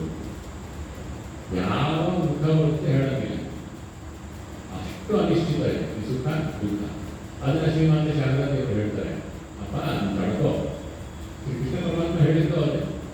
ದ್ವಂದ್ವಗಳಿಂದ ಕಷ್ಟಗಳು ಬರುತ್ತೆ, ತಡ್ಕೋ. ಶಕ್ನೋತಿ ಹೈವ ಯತ್ಸೋ ಶರೀರ ವಿಮೋಕ್ಷಣ ಕಾಮ ಕ್ರೋಧೋ ಧ್ವಮಂ ವೇಗಂ ಸಯುಕ್ತ ಸಸುತಿ ನರಹ. ಎಲ್ಲ ಥರದ ದೇವಿಗಳು ನಮ್ಮನ್ನು ಆಘಾತಗೊಳಿಸ್ತವೆ, ಅದನ್ನು ಕಳ್ಕೋಬೇಕು. ಅಲ್ಲಿ ಶ್ರೀಮಂತವರು ಹೇಳ್ತಾರೆ, ಸುಖ ಬರ್ತಿದೆ, ಸುಖ ಬರುತ್ತೆ, ದುಃಖ ಬರುತ್ತೆ, ಅದು ಬರುತ್ತೆ. ಹೆಂಗೆ ಅಂದರೆ, ನೀವೊಂದು ಸೇತುವೆ ಮೇಲೆ ನಿಂತಿದ್ರೆ ಅದರಡಿ ನೀರು ಹೋಗ್ತಿರುತ್ತಲ್ಲ, ಹಂಗಪ್ಪ ಅದು. ಇವತ್ತು ಸ್ವಲ್ಪ ದಿನ ಸುಖ ಇರುತ್ತೆ, ಆಮೇಲೆ ದುಃಖ ಬರುತ್ತೆ. ಅದು ಶಾಶ್ವತ, ಅದು ಹೋಗುತ್ತೆ. ಸುಖ ಬಂದಾಗ ಹಿಗ್ಗಬೇಡ, ದುಃಖ ಬಂದಾಗ ಕುಗ್ಗಬೇಡ. ಆ ಸಮತ್ವವನ್ನು ಕಾಪಾಡಬೇಕು. ಬಂದಿದ್ದಲ್ಲ, ಇದು ಶಾಶ್ವತ ಹೋಗುತ್ತೆ. ಅಂದ್ಕೊಂಡಿರೋಕ್ಕಾಗತ್ತಾ? ನೀನೇ ಶಾಶ್ವತ ಅಲ್ವಲ್ಲ, ನೀನು ಯಾಕೆ ಸಿಗೋದಕ್ಕೂ ತೆರೆದಿ? ಸುಖ ಬರುತ್ತೆ, ಹೋಗುತ್ತೆ. ನೀನು ಬಂದಿದ್ದೆ, ನೀನು ಹೋಗ್ತೀಯ. ಯಾವಾಗ ಹೋಗ್ತೇ ಗೊತ್ತಿಲ್ಲ. ಎಷ್ಟೋ ಸತಿ ಬಂದಿದ್ದೆ, ಇನ್ನು ಎಷ್ಟೋ ಸತಿ ಹೋಗಬೇಕು. ಇದು ಅವಿದ್ಯೆ. ಅಲ್ಲಿಂದ ಶುರುವಾಯಿತು. ಯಾವುದರ ಅವಿದ್ಯೆ? ನಿನ್ನ ನಿಜ ಸ್ವರೂಪದ ಅಜ್ಞಾನ, ಅದರ ಅವಿದ್ಯೆ. ಅವಿದ್ಯೆ ಅಂದರೆ ಅಜ್ಞಾನ ಅಂದರೆ ನನ್ನ ನಿಜ ಸ್ವರೂಪದ ಜ್ಞಾನ ಇಲ್ಲದಿದ್ದರೆ ನನ್ನ ಹುಟ್ಟು ಮರಣಗಳಿಗೆ, ಈ ಸಂಸಾರ ಚಕ್ರಕ್ಕೆ ಕಾರಣ. ಯಾಕೆ ಮತ್ತೋದೆ ನನ್ನ ನಿಜ ಸ್ವರೂಪ? ನಾನು ಯಾರು? ಅದು ಪ್ರಶ್ನೆ ಕೇಳಬೇಡ, ಯಾಕೆ ಮತ್ತೋದೆ ಅಂತ. ನೀನು ಯಾರು ಅಂತ ಪ್ರಶ್ನೆ ಕೇಳೋದು ತಿಳ್ಕೊಂಡು ಇದರಿಂದ ಆಚೆ. ಈ ಉಪನಿಷತ್ತಿನಲ್ಲಿ ಭಗವಾನ್ ರಮಣ ಮಹರ್ಷಿಗಳು ತುಂಬ ಒತ್ತು ಕೊಡ್ತಾ ಇದ್ದಂಥ ಒಂದು ಮಾರ್ಗ. ನೀನು ಯಾರು ಅಂತ ತಿಳ್ಕೊಂಡು ಯಾಕೆ ಇದೆಲ್ಲ ಪರಿಚಯ ಆಚೆ ಮಾಡಿ ಅದರೊಳಗೆ ನೀವು ತಿಳಿದಾಗ ಈ ಸಂಸಾರ ಚಕ್ರದಿಂದ ನೀನು ಮುಕ್ತಿ ಪಡೆಯುತ್ತಿ, ಆಚೆ ಬರಬೇಕಾಗುತ್ತೆ ನಿಮಗೆ. ಈ ಅವಿದ್ಯೆ ನಾನು ಯಾರು ಅಂತ ನನ್ನ ನಿಜ ಸ್ವರೂಪ ಗೊತ್ತಿಲ್ಲದೆ ಇರೋದ್ರಿಂದ ನನಗೆ ಕಾಮ ಅಂದರೆ ಆಸೆ. ಹೊರ ಪ್ರಪಂಚದಲ್ಲಿ ನಾನು ತೊಡಗಿಸ್ಕೋತೀನಿ, ಅಲ್ಲಿ ನನಗೆ ಭೋಗ ವಸ್ತುಗಳಿದೆ, ಸುಖ ಸಿಗುತ್ತೆ ಅಂತ ಮನಸ್ಸಿಗೆ ಒಂದು ಭಯಗಳು. ಇದು ಸೃಷ್ಟಿಯ ನಿಯಮ, ನಮ್ಮ ತಪ್ಪಲ್ಲ. ಸೃಷ್ಟಿಯ ನಿಯಮವೇ ಹೀಗೆ. ನಮ್ಮ ಶರೀರವು ಹೊರಗಿರುವ ಪ್ರಪಂಚದ ಒಂದು ಅಂಶ, ಅದನ್ನು ಎಕ್ಸ್ಪ್ಲೇನ್ ಮಾಡ್ತಾರೆ. ಆದ್ದರಿಂದ ನಮ್ಮ ಹೊರ ಪ್ರಪಂಚದಲ್ಲೇ ಆನಂದ. ಊಟ ಮಾಡುವುದರಿಂದ ಹಿಡಿದು ಪಂಚ ಇಂದ್ರಿಯಗಳಿಗೆ ಆನಂದ ಸಿಗುತ್ತೆ. ಆಮೇಲೆ ಅಹಂಕಾರಕ್ಕೂ ತುಂಬ ಮುದ ಸಿಗುತ್ತೆ. ಅಹಂಕಾರಕ್ಕೂ ಒಂದು ಆನಂದ ಸಿಗುತ್ತೆ. ಈ ಎರಡು ಆಚೆ ಕಡೆಯಿಂದ ಬರುತ್ತೆ. ಒಂದು ಇಂದ್ರಿಯಗಳಿಗೆ, ಇನ್ನೊಂದು ಅಹಂಕಾರ. ಈ ಎರಡರ ಮೂಲಕ ನಾವು ಆನಂದ ಪಡೆಯಲಿಕ್ಕೆ ಹೊರ ಪ್ರಪಂಚದಲ್ಲಿ ನಾವು ಕಷ್ಟಪಡ್ತೀವಿ, ಇದ್ದಾಗಿಂದ ಸಾಯೋದು. ಅದು ಹಿಂದೆಗಡೆ ಆಸೆ ಇದೆ, ಆನಂದ ಪಡಿಬೇಕು ಅಂತ. ಆದ್ದರಿಂದ ನಾವು ಈ ಚಕ್ರ ಸಿಕ್ಕಾಕೊಳ್ತೀವಿ. ಅದರಿಂದ ಪಡ್ಕೊಂಡು ಕರ್ಮಗಳಲ್ಲಿ ನಿಯಂತ್ರಣ ಆಗ್ತೀವಿ. ಹೊರಗೆ ಆನಂದ ಇದೆ, ಅದನ್ನು ಪಡಿಬೇಕು. ಯಾವುದೋ ಗಂಡಿಂದಲೋ, ಹೆಣ್ಣಿಂದಲೋ, ವಸ್ತುವಿಂದಲೋ, ಅಥವಾ ನಮ್ಮ ಮಾನ, ಅದರಿಂದ ಸಂಪತ್ತಿನಿಂದ, ಅದರಿಂದಲೋ ಒಂದು ಆನಂದ ಬರುತ್ತೆ. ಅದು ಪಡಿಬೇಕು ಅಂತಂದರೆ ಕರ್ಮ ಮಾಡಬೇಕು. ಅದನ್ನೇ ಕಾಮ್ಯಕರ್ಮ ಅಂತ ಹೇಳ್ತಾರೆ. ಕಾಮ್ಯಕರ್ಮ ನನಗೆ ಬೇಕು. ಯಾಕೆ ಬೇಕು? ಅದರ ಆನಂದ ಇದೆ, ಅದು ನಮ್ಗೆ ಗೊತ್ತಿಲ್ಲ. ಅದರ ಆನಂದದ ಜೊತೆಗೆ ಅಂಟ್ಕೊಂಡು ಬರುತ್ತೆ ದುಃಖ. ಈ ಪ್ರಪಂಚದಲ್ಲಿ ಬರೀ ಆನಂದ ಅನ್ನೋದಿಲ್ಲ, ಅದೆರಡು ಒಟ್ಟಿಗೆ ಬರುತ್ತೆ. ಒಂದು ನಾಣ್ಯ ತಗೊಂಡ್ರೆ ಎರಡು ಮುಖಗಳಿದ್ದಂಗೆ ಆನಂದ ಇತ್ತು ಅಂದರೆ ಅದೇ ವಸ್ತು, ಅದೇ ಸಂಬಂಧ ಕಷ್ಟ ಕೊಡುತ್ತೆ. ನನ್ನ ಶರೀರನ ಸುಖ ಕೊಡ್ತಲ್ವ, ಇದೇ ಶರೀರ ಕಷ್ಟ ಕೊಡುತ್ತೆ. ಅದು ಅನಾರೋಗ್ಯದಿಂದ ಆಗಿರ್ಬೋದು, ಹೆಂಗೋ ಒಟ್ಟಲ್ಲಿ ಈ ಶರೀರ ನನ್ನ ಕಷ್ಟ ಕೊಡೋದೆ. ವಯಸ್ಸಾಗ್ತಾ ಇದ್ದರೆ ಗೊತ್ತಾಗುತ್ತೆ ಏನೇ ಕಷ್ಟ ಕೊಡ್ತಿದೆ. ಮಲಗಕ್ಕಾಗಲ್ಲ, ಡೈಜೆಷನ್ ಸರಿಯಿಲ್ಲ, BP ಜಾಸ್ತಿ, ಮೊಣಕಾಲು ನೋವು, ಎದೆಗೇನೋ ತೊಂದರೆ ಆಗಿದೆ. ಎಷ್ಟು ಅನುಭವ ಕೊಟ್ಟಿತ್ತು, ಸುಖ ಕೊಟ್ಟಿತ್ತು ಶರೀರ. ಈಗ ಟ್ಯಾಕ್ಸ್ ಅಂತ ಟ್ಯಾಕ್ಸ್ ಕಟ್ಟಬೇಕಪ್ಪ, ತೆರಿಗೆ ಉಪಯೋಗಿಸ್ತಾ ಇಲ್ಲ ನೀನು, ಈ ಟ್ಯಾಕ್ಸ್ ಕೊಟ್ಟು ಸುಖ ಬೇಕಿತ್ತ? ಬೇಕು ಅಂದ್ಕೂಡಲೇ ಅದ್ರ ಜೊತೆಗೆ ಒಪ್ಕೊಂಡ್ರು. ಜೊತೆಗೆ ನಾವು ಗೊತ್ತಿದ್ದೆಲ್ಲ buy one take one free ಅಂತ ಆಗ ನೀವೊಂದು ತಗೊಂಡ್ರೆ ಒಂದು ಫ್ರೀ ಸಿಗೋದಂತೆ. ನೀವು ಸುಖ ತಗೊಂಡ್ರೆ ದುಃಖ ಪ್ರಕೃತಿ ಕೊಡುತ್ತೆ, ಅದು ಜೊತೆಗೆ ಹೋಗಬೇಕು. ಬರೀ ಸುಖ ಇಲ್ಲ, ಬರೀ ದುಃಖನೂ ಇಲ್ಲ, ಸುಖ ದುಃಖ ಒಟ್ಟಿಗೆ ಬರುತ್ತೆ. ಅದರಿಂದ ನಾನು ಬಿಡಿಸ್ಕೊಳ್ಳೋದು ಹೇಗೆ? ಬಿಡಿಸ್ಕೊಂಡ್ರೆ ನಾನು ನಿಜ ಸ್ವರೂಪದಲ್ಲಿ ನಿಂತ್ಕೊಂಡಾಗ ಅಲ್ಲಿ ಆನಂದ. ನಾನು ಅನ್ನೋದು ಇರಲ್ಲ, ಅದೇನಿದೆಯೋ ಬರೀ ಆನಂದ. ಅದನ್ನು ಪಡೆಯೋದೇ ಜೀವನದ ಗುರಿ. ಆ ಆನಂದ ನಿಜ ಸ್ವರೂಪವನ್ನು ತಿಳ್ಕೊಂಡು ಆ ಅನುಭವದಲ್ಲಿ ಅದನ್ನು ನಾನು ಸಾಧನೆ ಮೂಲಕ ಪಡ್ಕೊಳ್ಳೋದು ಜೀವನದ ಉದ್ದೇಶ ಅಂತ ಶ್ರೀರಾಮಕೃಷ್ಣಗಳವರು ಅದನ್ನು ಆತ್ಮ ಸಾಕ್ಷಾತ್ಕಾರ ಅಂತ ಅನ್ನೋದು, ಭಗವತ್ ಸಾಕ್ಷಾತ್ಕಾರ ಅಂತ ಎರಡು ಒಂದೇ. ಭಗವತ್ ಸಾಕ್ಷಾತ್ಕಾರ ಅಥವಾ ಆತ್ಮ ಸಾಕ್ಷಾತ್ಕಾರ ಎರಡು ಒಂದೇ. ಆನಂದ ಸತ್ತರೆ ಮುಕ್ತಿ ಅಂತ ಕೆಲವು ಮಾತು ನೋಡುತ್ತೆ.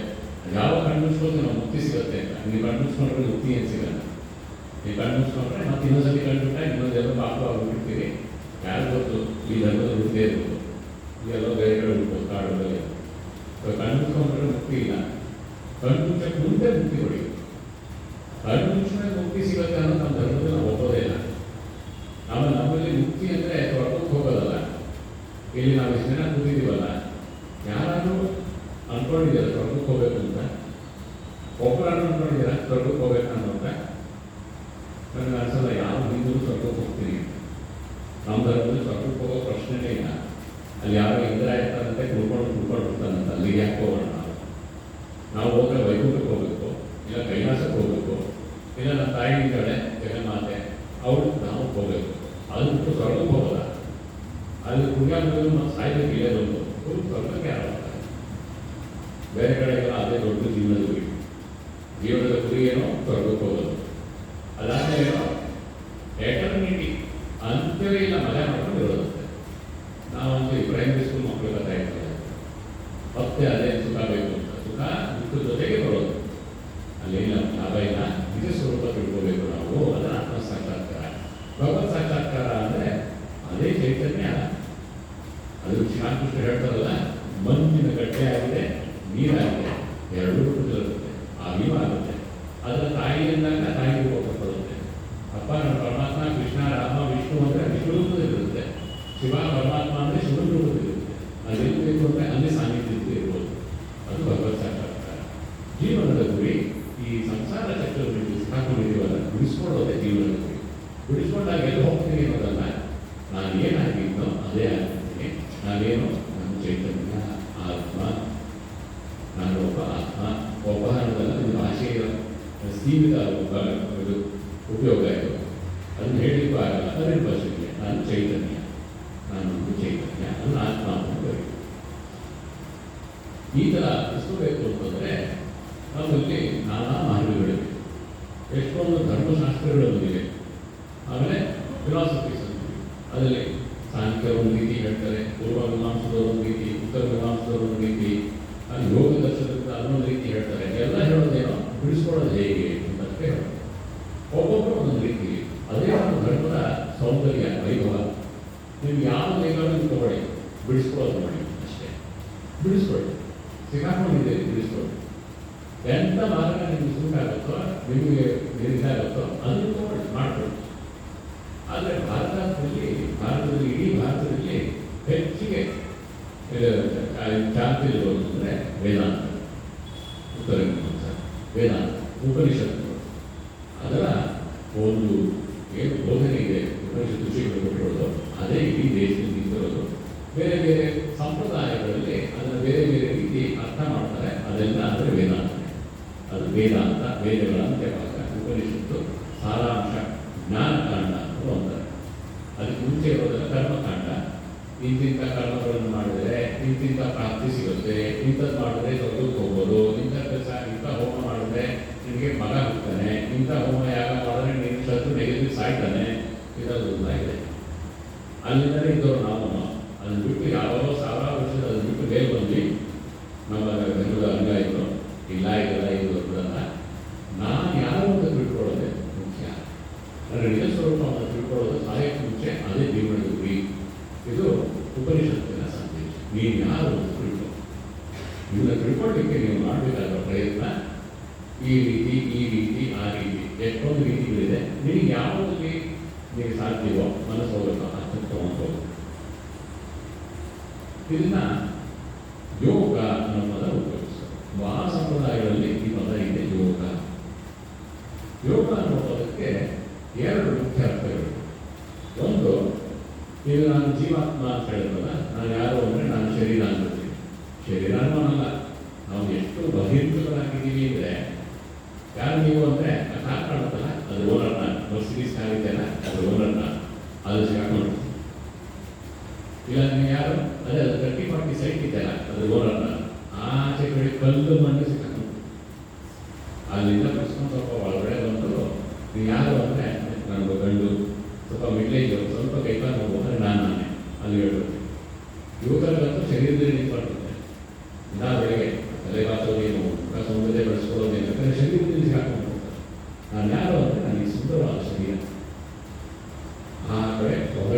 ಒಳಗೆ ಬಂದುಕೊಂಡು ನಾನು ಯಾರು ಅಂದಾಗ ನಾವು ನೋಡೋದು ಬೇರೆ ಬೇರೆ ಬೇರೆ ಬೇರೆ ಐಡೆಂಟಿಟೀಸು ಅದನ್ನು ಬಿಡಿಸ್ಕೊಂಡು ಒಳಗಡೆ ಬರಬೇಕು. ಅದಕ್ಕೆ ಮಾರ್ಗಗಳಿವೆ. ಬಿಡಿಸ್ಕೊಂಡು ಒಳಗಡೆ ಬಂದು ನನ್ನ ನಿಜ ಸ್ವರೂಪದಲ್ಲಿ ಒಂದಾಗಬೇಕು. ಆ ಒಂದಾಗೋದಕ್ಕೆ ಯೋಗ ಅಂದರೆ ನನ್ನ ನಿಜ ಸ್ವರೂಪದಲ್ಲಿ ನಾನು ಒಂದಾಗಬೇಕು. ನನ್ನ ನಿಜ ಸ್ವರೂಪ ಅಂದರೆ ಏನು? ಅದೇ ಪರಮಾತ್ಮ. ಇದು ಎಲ್ಲ ಫಿಲಾಸಫಿಗಳದ್ದು ಪದಗಳನ್ನು ಉಪಯೋಗಿಸಿ ನಾನು ಒಟ್ಟಿಗೆ ಹೇಳ್ತಿದ್ದೀನಿ. ನೀವು ಒಂದೇ ಫಿಲಾಸಫಿ ಇಟ್ಕೊಂಡ್ರೆ ಅದರ ಪ್ರಕಾರ ಇರೋದಲ್ಲ. ಸಾಂಖ್ಯದಲ್ಲಿ ತಗೊಂಡ್ರೆ ಪುರುಷ ಪ್ರಕೃತಿ ಅಂತ. ಪುರುಷವನ್ನ ಪ್ರಕೃತಿಯಿಂದ ಪುರುಷ ಪ್ರಕೃತಿ ಎರಡು ಲೆಟರ್ನನ್ನು ಆ ಪ್ರಕೃತಿ ಸಿಕ್ಕಾಕೊಂಡ್ಬಿಟ್ಟಿದ್ದೀವಿ. ಪುರುಷನ ಅದರಿಂದ ಬಿಡಿಸ್ಕೊಂಡ್ಬಿಡೋದೆ ಆವಾಗ ಪುರುಷ ಬಿಡಿಸ್ಕೊಂಡ್ಬಿಡ್ಬೇಕು. ಅದನ್ನು ಬಿಡಿಸ್ಕೊಳ್ಳೋದಕ್ಕೆ ನಾವು ಯೋಗ ಅಂತೀವಿ. ವೇದಾಂತದಲ್ಲಿ ನಾನು ಜೀವಾತ್ಮ ಪರಮಾತ್ಮನಲ್ಲಿ ಒಂದಾಗಬೇಕು, ಅದಕ್ಕೆ ಯೋಗ. ಪರಮಾತ್ಮ ಎಲ್ಲೋ ಸ್ವರ್ಗದಲ್ಲಿ ಕೂತಿಲ್ಲ, ನನ್ನ ನಿಜ ಸ್ವರೂಪವೇ ಅವನು. ನನ್ನ ನಿಜ ಸ್ವರೂಪವೇ ಭಗವಂತ. ಇದು ವೇದಾಂತ, ದ್ವೈತ ವೇದಾಂತದ ಸಿದ್ಧಾಂತ. ವೇದಾಂತದಲ್ಲಿ ದ್ವೈತ ಸಿದ್ಧಾಂತ, ವಿಶಿಷ್ಟಾದ್ವೈತ ಸಿದ್ಧಾಂತ, ಅದ್ವೈತ ಸಿದ್ಧಾಂತ, ಮೂರು ಪ್ರಮುಖವಾದ ಸಿದ್ಧಾಂತಗಳು.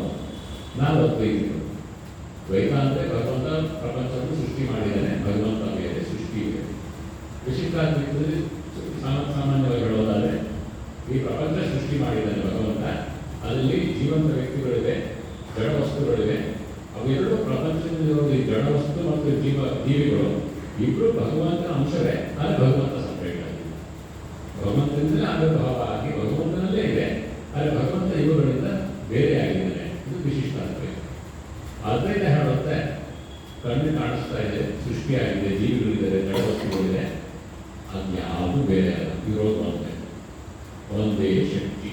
ಆ ಶಕ್ತಿ ಇರೋದು ಒಂದೇ ಚೈತನ್ಯ. ಆ ಒಂದೇ ಚೈತನ್ಯ ಈ ನಾನಾ ಶಕ್ತಿ ರೂಪಗಳನ್ನು ಪಡೆದಿದೆ.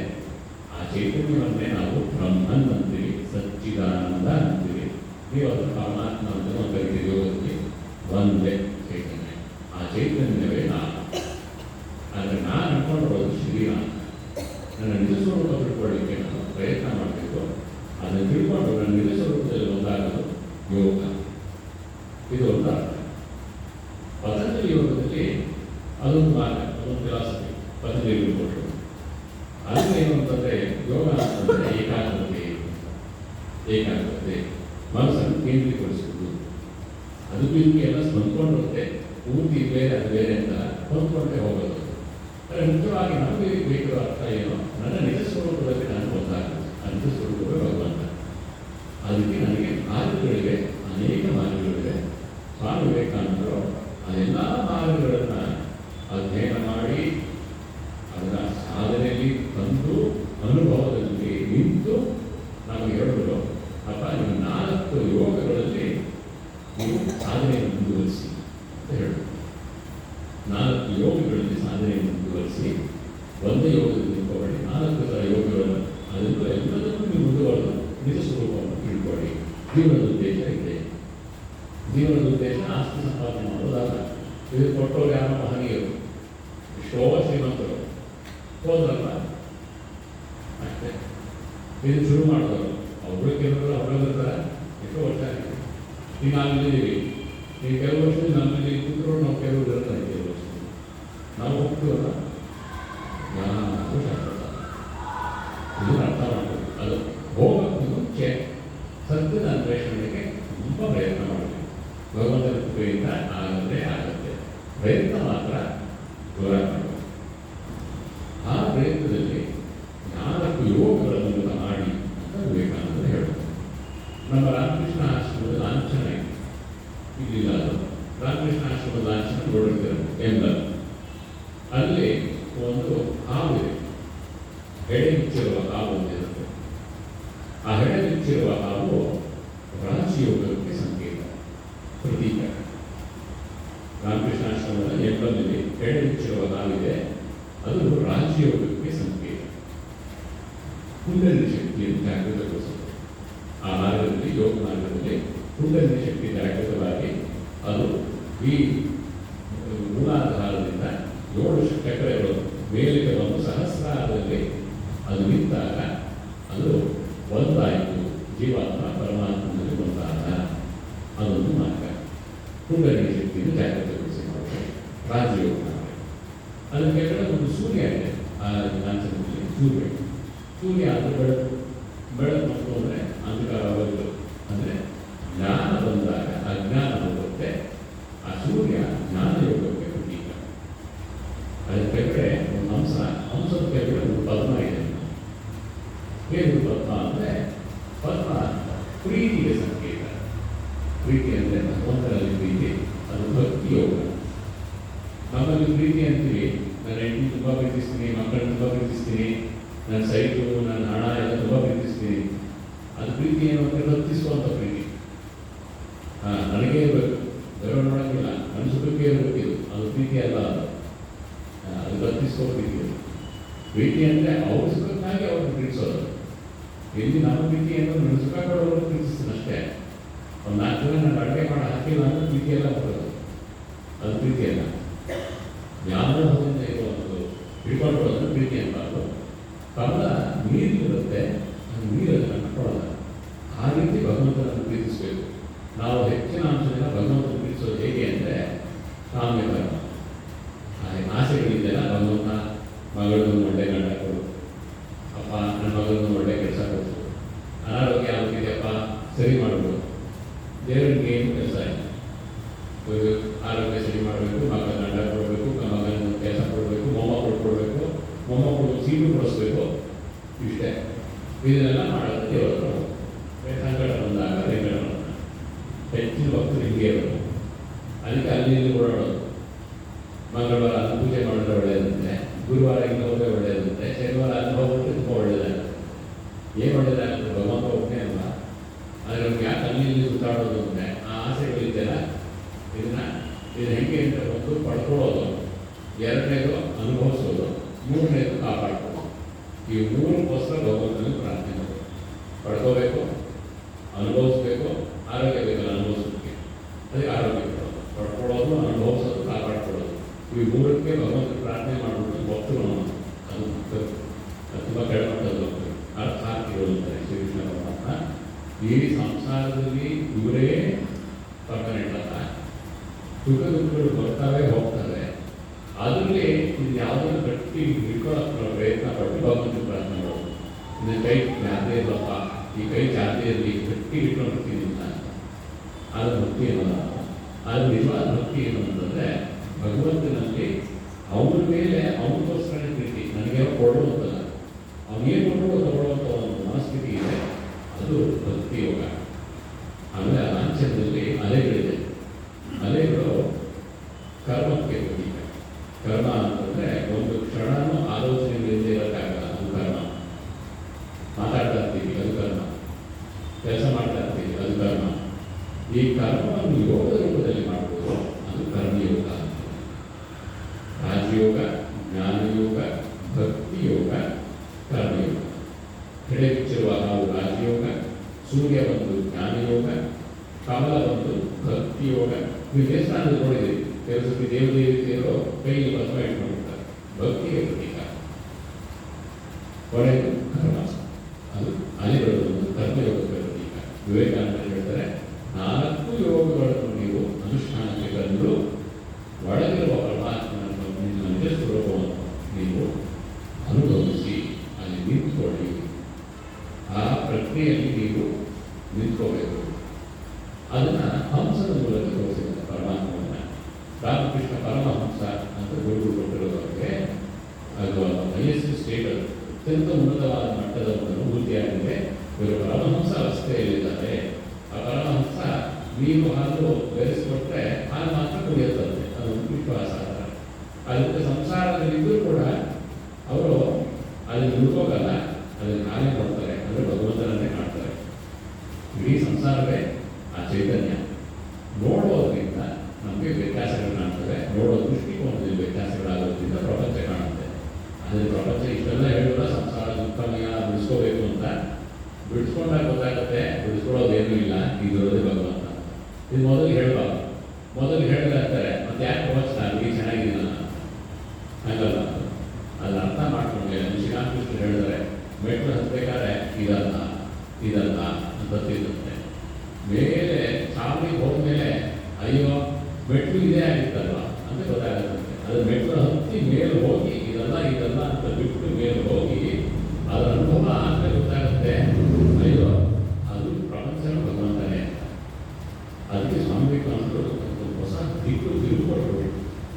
ಅವರೊಂದು ಅಪ್ಪ ಇದು ಎರಡು ಉಪನಿಷತ್ತು ಬರೋದು, ವಿಧಿ ಮಾರ್ಗ, ನೇತಿ ಮಾರ್ಗ, ಇದೇ ಇದೇ ಇದೇ ಭಗವಂತ, ಈ ಸೃಷ್ಟಿಯೇ ಭಗವಂತ ಅಂತ ಹೇಳೋದು. ಇನ್ನೊಂದು ಇದಲ್ಲ ಇದಲ್ಲ ಭಗವಂತ ಇದಲ್ಲ ಎಲ್ಲ ಬಿಡು, ಎರಡು ಮಾತುಗಳು. ಸ್ವಾಮಿ ವಿವೇಕಾನಂದರು ಇದಲ್ಲ ಇದಲ್ಲ ಅಂತ ಹೇಳ್ಬಿಟ್ಟು ಹುಚ್ಚಿ ಹಿಡಿದಿದೆ ನಮಗೆ. ಎಲ್ಲ ಅಲ್ಲ ಅಲ್ಲ ಅಂತ ಪಕ್ಕದಲ್ಲಿರೋ ಮನೆಯವರು ಬೀದಿಲಿ ಯಾರು ಹೋಗ್ತಿರೋರು ಕಷ್ಟದಲ್ಲಿ ಬಿದ್ದಿದ್ದೆ, ಅಯ್ಯೋ ಮಾಯೆ ಅಂದ್ಬಿಟ್ಟವರು ಅವರ ಅದೆಲ್ಲ ತಪ್ಪಾಗ್ಬಿಟ್ಟಿದ್ದು. ವಿಧಿ ಮಾರ್ಗ ಚೆನ್ನಾಗಿರುತ್ತೆ. ಈ ಸೃಷ್ಟಿಯೇ ಭಗವಂತ. ಆ ಜ್ಞಾನವನ್ನು ದೃಷ್ಟಿಯನ್ನು ಜ್ಞಾನಮಯವನ್ನಾಗಿ ಮಾಡಿಕೊಂಡು ಈ ಸೃಷ್ಟಿಯನ್ನು ಭಗವಂತನಾಗಿ ನೋಡಬೇಕು.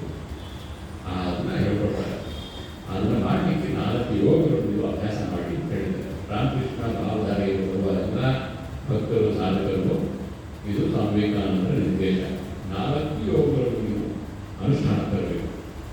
ಒನ್ ಸೈಡೆಡ್, ಒಂದು ದಿಕ್ಕಿನವರಾಗಬಾರ್ದು. ನಾವು ಬರೀ ಭಕ್ತಿ ಯೋಗ ಸರಿ, ನಮಗೆ ಭಜನೆ ಮಾಡ್ಕೊಂಡು ಮುಗ್ಕೊಂಡಿರ್ತೀವಿ. ಈ ಜ್ಞಾನ ಎಲ್ಲ ಏನಿಲ್ಲ, ಕರ್ಮ ಎಂದು ತುಂಬ ನಿಕೃಷ್ಟ, ನೀವು ಕಲಿಸಬಾರದು. ಬರೀ ಲೋ ಲೆವೆಲ್ ನೋಡಿ ಕರ್ಮ ಈ ಥರ ಮಾತಾಡ್ಬಿಡ್ತಾರೆ ಭಕ್ತಿ ಯೋಗ ಮಾತಾಡೋದು. ಜ್ಞಾನಿಗಳಂತೂ ಇನ್ನೂ ಜಾಸ್ತಿ, ಅಯ್ಯೋ ಕರ್ಮ ಎಲ್ಲ ಸುಮ್ಮನೆ ಚಿತ್ತಶುದ್ಧಿ ಮಾಡಲಿಕ್ಕೆ ಅಷ್ಟೇ ರೀ. ನಾವು ಜ್ಞಾನ ಯೋಗಿಗಳು, ಜ್ಞಾನವಾಗಿಗಳು. ನಾವು ಕೂತ್ಕೊಂಡು ಶಾಸ್ತ್ರ ಓದಿ ನಾವೆಲ್ಲ ಸಿದ್ಧ ತಿಳ್ಕೊಂಡ್ಬಿಡ್ತೀವಿ. ಈಗ ರಾಜಯೋಗ ಮಾಡೋರು ಅಂತಾರೆ, ಇವ್ರು ಯಾರೂ ಸರಿ ಇಲ್ಲ, ಅನುಭೂತಿನೇ ಇಲ್ಲ ಇವ್ರಿಗೆ. ಜ್ಞಾನ ಕೂತ್ಕೊಂಡು ನೋಡಿ ಏನು ಅನುಭವ ಬರುತ್ತೆ. ಜ್ಯೋತಿ ಕಾಣುತ್ತೆ, ಬೆಳಕು ಕಾಣುತ್ತೆ, ಗಂಟೆಗಳು ಕಾಣುತ್ತೆ, ಶಕ್ತಿಗಳು, ಪವಾಡ ಶಕ್ತಿಗಳೆಲ್ಲ ಬರುತ್ತೆ. ಅದು ರಾಜಯೋಗ. ಕರ್ಮಯೋಗಿ ಅಂತ ನಮ್ಮ ಈ ಸೈಕಿಕ್ ಫೆಸಿಲಿಟಿನೂ ಇಲ್ಲ, ನನಗೆ ಭಕ್ತಿ ಭಾವಗಳು ಇಲ್ಲ, ಈ ವೇದಾಶಕ್ತಿ ವಿಚಾರ ಶಕ್ತಿನೂ ಇಲ್ಲ, ಕೆಲಸ ಮಾಡಬೇಕು ತುಂಬ ಪ್ರವೃತ್ತಿ ಇದೆ. ಅದನ್ನು ನಾನು ಕರ್ಮಯೋಗದ ರೂಪದಲ್ಲಿ ಮಾಡಿ ತಿಳ್ಕೊಳ್ತೀನಿ ಸತ್ಯ. ವಿವೇಕಾನಂದರ 4 ಮಾರ್ಗಗಳು ಸರಿ. ಆದರೆ ನೀವು ಒಂದು ದಿಕ್ಕಿನವರಾಗಬೇಡಿ, ಎಲ್ಲವನ್ನೂ ನೀವು ಅಭ್ಯಾಸಕ್ಕೆ ಅನುಷ್ಠಾನ ತಗೊಂಡು ಪ್ರಯತ್ನ ಮಾಡಿ. ರಾಮಕೃಷ್ಣ ಸಂಘದಲ್ಲಿ ಇದೇ ನಮ್ಮ ಆದರ್ಶ. ಜ್ಞಾನ ಮಿಶ್ರಿತ ಭಕ್ತಿ ನಮ್ಮ ಮಾರ್ಗ, ಜ್ಞಾನ ಮಿಶ್ರಿತ ಭಕ್ತಿ ನಮ್ಮ ಮಾರ್ಗ. ಅದರಲ್ಲಿ ಜ್ಞಾನವೂ ಇರುತ್ತೆ, ಕರ್ಮವೂ ಅದರ ಅಡಿಪಾಯವಾಗಿರುತ್ತೆ. ನಮಗೆ ಕರ್ಮವಿಲ್ಲದೆ ಯಾರೂ ಇಲ್ಲ. ಆ ಕರ್ಮಯೋಗವನ್ನು ಅಡಿಪಾಯವಾಗಿಟ್ಟುಕೊಂಡು ಜ್ಞಾನ ಮಿಶ್ರಿತ ಭಕ್ತಿ ಮಾಡಿದ್ರೆ ರಾಮಕೃಷ್ಣ ಸಂಘ ಮುಂದೆ ಹೋಗುತ್ತೆ. ಬೆಳಗ್ಗೆ ಎದ್ದು ಧ್ಯಾನ ಮಾಡಬೇಕು, ಪ್ರಾರ್ಥನೆ ಮಾಡಬೇಕು. ಆಮೇಲೆ ಸಾಧ್ಯವಾದಷ್ಟು ದಿನದಿಂದ ಯಾವುದೋ ಒಂದು ಪ್ರವಾಸಕ್ಕೋ ಇಲ್ಲ ನಾವೇ ಒಂದು ಉಪನಿಷತ್ತು, ಒಂದು ಭಗವದ್ಗೀತೆಯೋ ಯಾವುದೋ ಒಂದು ಶಾಸ್ತ್ರ ಸ್ವಲ್ಪ ಹೋಗಬೇಕು. ಆಮೇಲೆ ನಾವು ಭಕ್ತರಲ್ಲಿ ಇತರರಿಗೆಲ್ಲ ಬೇಕಾದಾಗ ಒಟ್ಟಿಗೆ ಭಜನೆ ಮಾಡಬೇಕು. ಸಂಜೆಗೆ ಆರತಿ ಹಾಡೋದಲ್ಲ, ಅದು ಭಕ್ತಿ ಯೋಗ. ದಿನಪೂರ್ತಿ ಕೈಂಕರ್ಯ, ದಿನಪೂರ್ತಿ ಕೈಂಕರ್ಯ ಮಾಡುವ ಕೆಲಸವನ್ನೇ ಯೋಗವನ್ನಾಗಿ ಕರ್ಮಯೋಗವನ್ನಾಗಿ ಮಾಡಬೇಕು. ಈ 4 ಯೋಗಗಳನ್ನು ಸಮನ್ವಯ ಮಾಡಿಕೊಂಡು ಮುಂದೆ ಹೋಗಿ. ಅದು ಒಂದು ಕರ್ಮಯೋಗ.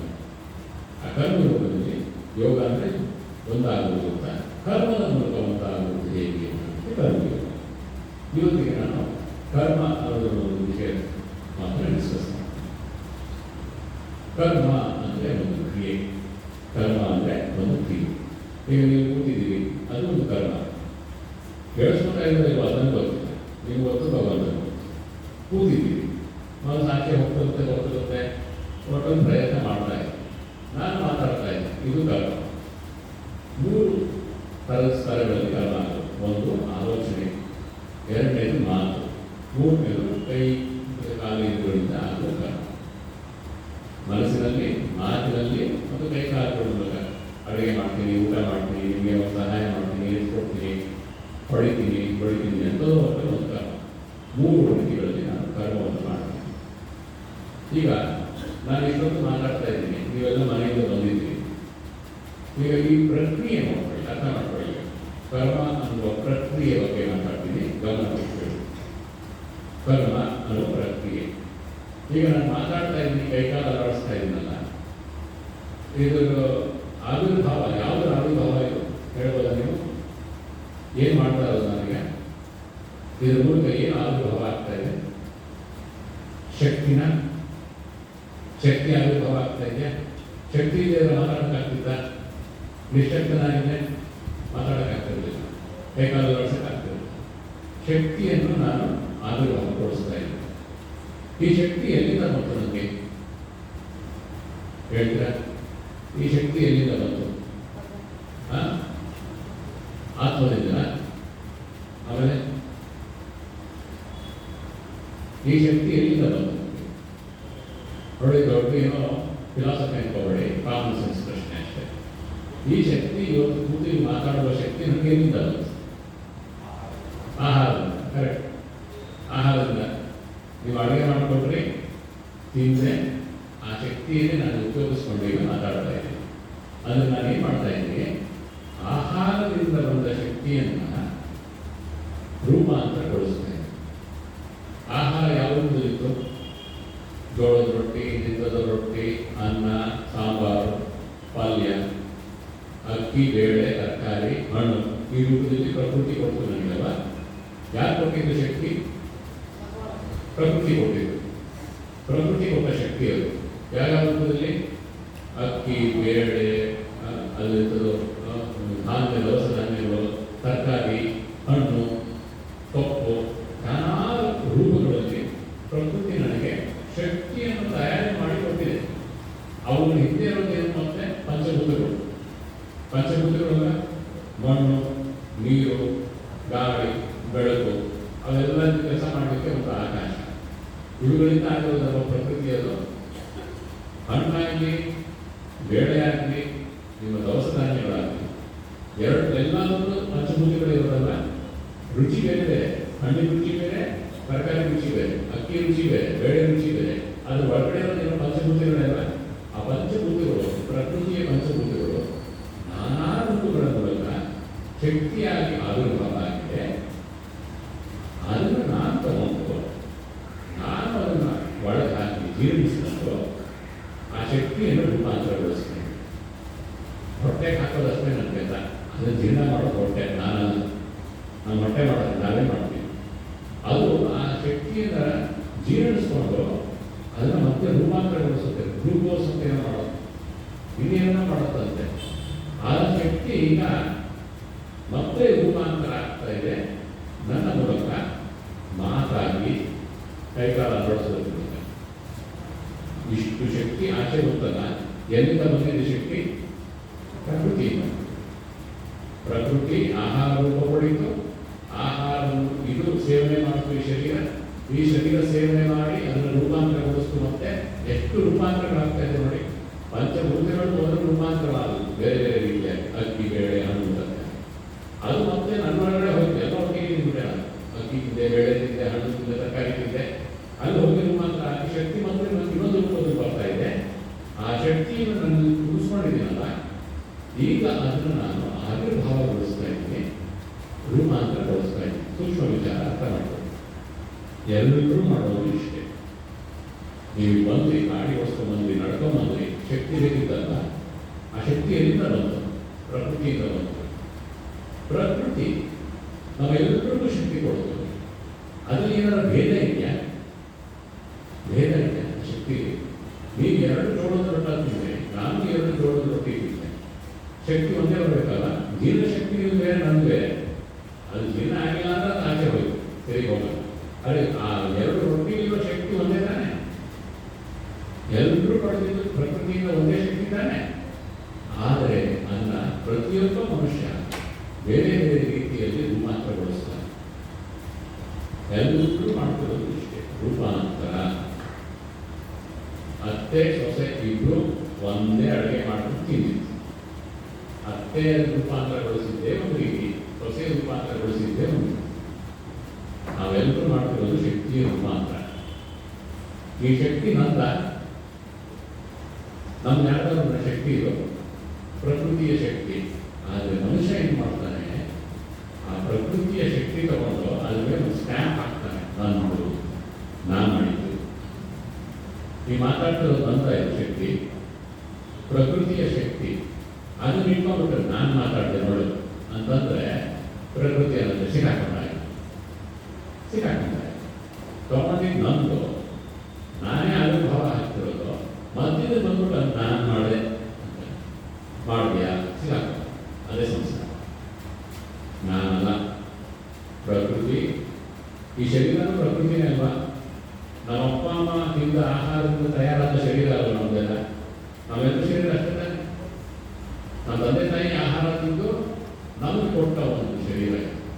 ಆಹಾರದಲ್ಲೇ ಹೊಂದಿತ್ತು, ಆಹಾರದಲ್ಲೇ ಗೊತ್ತಿರೋದು. ಆಹಾರ ಬಿಡಿ ಒಂದು ತಿಂಗಳು ಬಿಡಿ ಹೋಯ್ತು ಅಷ್ಟೇ.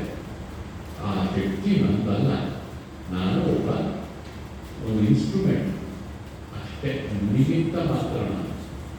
ಭಗವಂತ ದೇವರು ಅಪ್ಪ ಅರ್ಜುನ ನಿಮಿತ್ತ ನಾನು ಅಷ್ಟೇ. ನಾನು ಮಾಡ್ತಿದ್ದೀನಿ, ನಾನು ಕೊಂದುಬಿಡ್ತೀನಿ, ಇವ್ರನ್ನ ತಾತನ ಕೊಂದುಬಿಡ್ತೀನಿ, ಇವ್ರನ್ನ ಕೊಂದುಬಿಡ್ತೀನಿ, ನನ್ನ ತಮ್ಮದ ಥರ ಅವ್ರ ಮಕ್ಕಳ ಕೊಂದುಬಿಡ್ತೀನಿ, ಮಹಾ ಪಾಪ ಆಗುತ್ತೆ, ನಾನು ಮಾಡೋಲ್ಲ ಯುದ್ಧ ಅಂತಾರೆ ಅರ್ಜುನ. ಕೃಷ್ಣ ಅಂತ ನೀನೇನೋ ಮಾಡ್ತೀವಿ, ನೀನೆಲ್ಲ ಮಾಡ್ತಿರೋದು ನನ್ನ ಇಚ್ಛೆ ಅದು. ನೀನು ಯಂತ್ರ ಮಾತ್ರ ನಾನು ಮಾಡಿದ್ದೀನಿ ತಂದ್ಬೇಡ, ನಾನು ಮಾಡಿದ್ದೀನಿ ಅಂತ ಸಿಗಾಕೋತಿ, ನೀನು ಯಂತ್ರ ಮಾತ್ರ. ಶ್ರೀರಾಮಕೃಷ್ಣರು ಇದನ್ನು ತಿಳ್ಕೊಂಡು ನಾವು ಮತ್ತೆ ಹೇಳ್ಕೊಡ್ತಾರೆ. ಒಂದು ವಾಕ್ಯ ಇದೆ, ಅವನು ಯಂತ್ರೋ তুমি ಯಂತ್ರಿ. ತಾಯಿ ಹೇಳ್ತಾರೆ, ಅಮ್ಮ ನನಗೆ ಗೊತ್ತು ನಾನು ಯಂತ್ರ, ಅದು ನಡೆಸ್ತಾ ಇರೋ ನೀನೆ, ನಾನು ನಡೆಸ್ತಾ ಇದ್ದೀನಿ, ನಾನು ಬುದ್ಧಿ ಮಾತ್ರ ಕೊಡಬೇಡಮ್ಮ, ನನಗೆ ಗೊತ್ತು ನೀನೇ ನಡೆಸ್ತಿರೋದು. ಆ ಮಹಾಮಯ ನೀನು ಅಂದ್ಬಿಟ್ರೆ ನಾನೇ ಮಾಡ್ತಿದ್ದೀನಿ ಅಂತ ಅಂತೀವಿ, ಆ ಬುದ್ಧಿ ನನಗೆ ಕೊಡಬೇಡ, ನನಗೆ ಗೊತ್ತು ನೀನೇ ಮಾಡ್ತಿರೋದೆಲ್ಲ. ಅದು ಯಂತ್ರೋ তুমি ಯಂತ್ರಿ. ಇನ್ನೊಂದು ಮಾತು ಹೇಳೋದು, ನಾಹಂ ನಾಹಂ ತೂಹು ತೂಹು. ಅಮ್ಮ ನಾನಲ್ಲ ನೀನೇ ನೀನೇ ನೀನೇ. ಇಡೀ ಸೃಷ್ಟಿ ಆವಿರ್ಭಾವ ಆಗ್ತಿರೋದು ನೀನೆ, ಮಾಡ್ತಿರೋದು ನೀನೆ, ಎಲ್ಲ ನೀನೆ, ನಾನಲ್ಲ. ಅದು ನಾನು ಅಂತ ನಾನು ಅದಕ್ಕೆ ಒಂದು ಸೀಲ್ ಹೊಡೋದು ಸಂಸಾರಕ್ಕೆ ಸಿಕ್ಕಾಗ. ನಾನು ಆಸೆ ಕಾಮ್ಯ ಕರ್ಮ ಅಂತ ಹೇಳೋದನ್ನ ನನ್ನ ಸುಖಕ್ಕೆ ನನಗೆ ಬೇಕು ಅಂತ ಮಾಡ್ತೀವಲ್ಲ, ಆಗ ಆ ಕರ್ಮಗಳು ನನ್ನ ಸುಖಕ್ಕೆ ನಾನು ಮಾಡ್ತಿರೋದು ಅಂತ ಸೀಲ್ ಹಾಕ್ತೇನೆ. ಅದಕ್ಕೆ ಸೀಲ್ ಹಾಕಿದ್ರೆ ಸಿಗಲ್ಲ.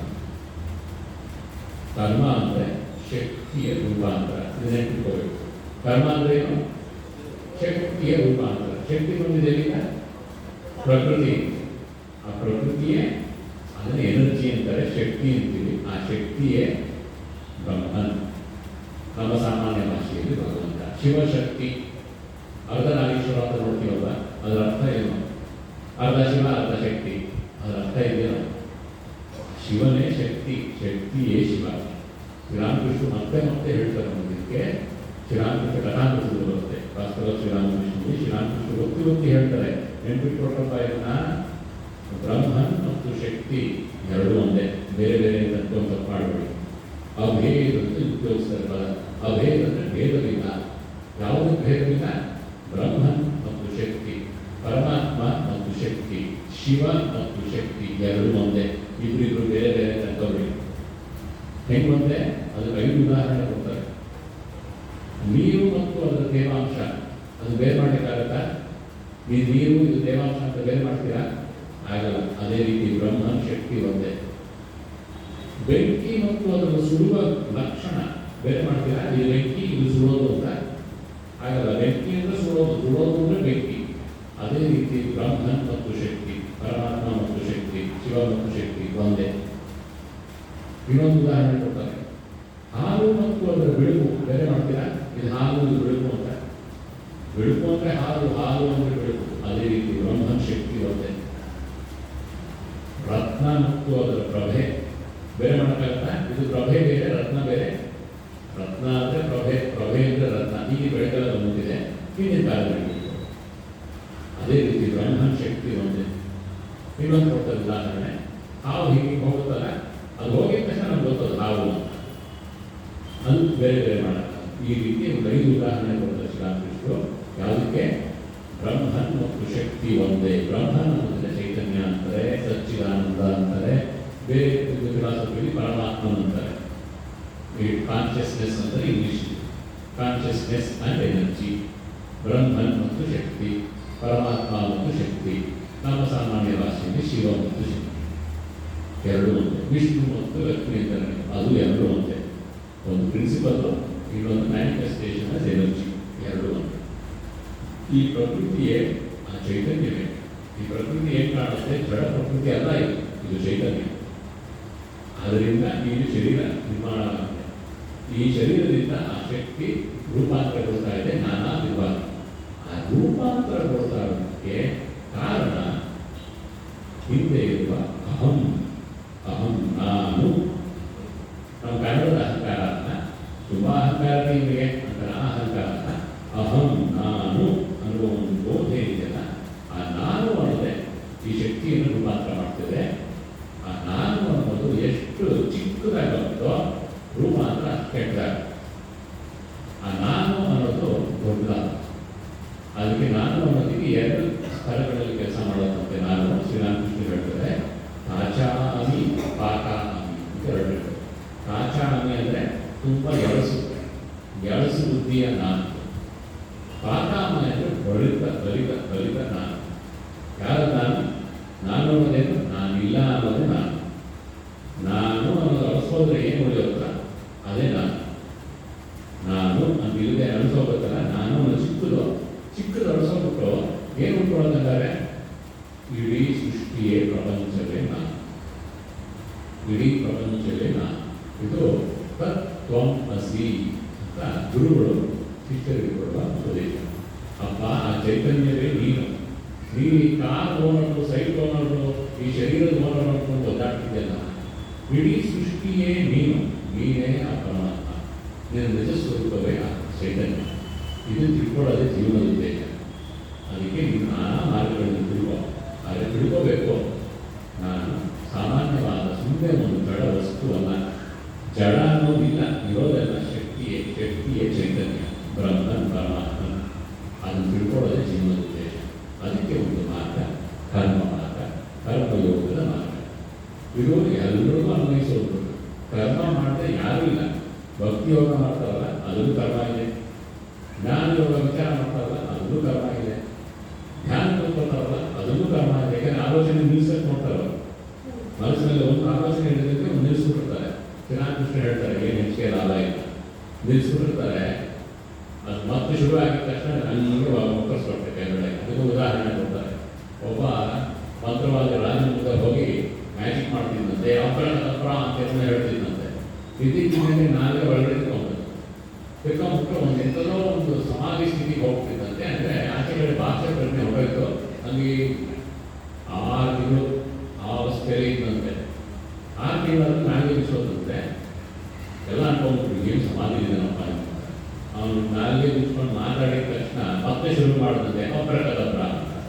ಶ್ರೀರಾಮಕೃಷ್ಣರು ಅಷ್ಟೇ ಆಗಿದ್ದು. ಮನಸ್ಸಿನ ಆಲೋಚನೆಗಳು ನಿಂತೋಗಿದ್ವು ಅಷ್ಟೇ. ಪ್ರಜ್ಞೆಯ ಸ್ತರ ಮೇಲೊಂದಿರಲಿಲ್ಲ. ಪ್ರಜ್ಞೆಯ ಸ್ತರ 3 ಸ್ತರಗಳಲ್ಲಿ ಕೆಲಸ ಮಾಡುತ್ತೆ. ಅದನ್ನು ಹೇಳಿ ತಿಳಿಸ್ತೀನಿ. ನಮ್ಮ ಪ್ರಜ್ಞೆ ಮನುಷ್ಯ ನಾವು ಹುಟ್ಟಿದೀವಲ್ಲ, ನಮ್ಮ ಪ್ರಜ್ಞೆ 3 ಸ್ತರಗಳಲ್ಲಿ ಕೆಲಸ ಮಾಡುತ್ತೆ. ಪಶುತ್ವದ ಸ್ತರದಲ್ಲಿ ಕೆಲಸ ಮಾಡುತ್ತೆ, ಮನುಷ್ಯತ್ವದ ಸ್ತರದಲ್ಲಿ ಕೆಲಸ ಮಾಡುತ್ತೆ, ದೈವತ್ವದ ಸ್ತರದಲ್ಲಿ ಕೆಲಸ ಮಾಡುತ್ತೆ. ನಾವೆಲ್ಲರೂ ಈ 3 ಸ್ತರಗಳಲ್ಲಿ ಬಹುತೇಕ ನಾವೆಲ್ಲ ಮೊದಲು ಕೆಳಗಡೆ ಮಾತಿನಲ್ಲಿ ಇರ್ತೀವಿ. ದೈವತ್ವಕ್ಕೆ ಇರೋದು ತುಂಬ ಆಗುತ್ತೆ. ಪಶುಗಳಾಗಿದ್ವಿ, ಇನ್ನು ಮನುಷ್ಯರಾಗಿದ್ವಿ. ಹೆಚ್ಚಿನ ಅಂಶ ಪಶುಗಳೇ ಆಗಿದ್ವಿ. ಮನುಷ್ಯನ ಥರ ಕಾಣೋದ್ರೆ ನಿಮಗೆ ಚೆನ್ನಾಗಿದ್ದೀವಿ. ಶರೀರ ಮನುಷ್ಯ, ಅದು ಮನುಷ್ಯತ್ವ ಇಲ್ಲ. ಒಳಗಡೆ ಪಶುತ್ವ ಇಲ್ಲ.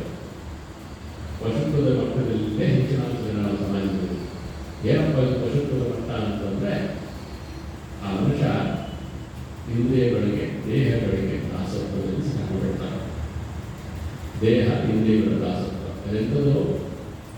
ಅವನು ಬೇಕಾಗೋದು ಇಷ್ಟೇ: ಆಹಾರ, ನಿದ್ರೆ, ಮೈಥುನ ಮತ್ತು ಸಂರಕ್ಷಣೆ. Food, sleep, sex, shelter. ಈ 4 ಪಡ್ಕೊಳ್ಳೋದು ಹೇಗೆ?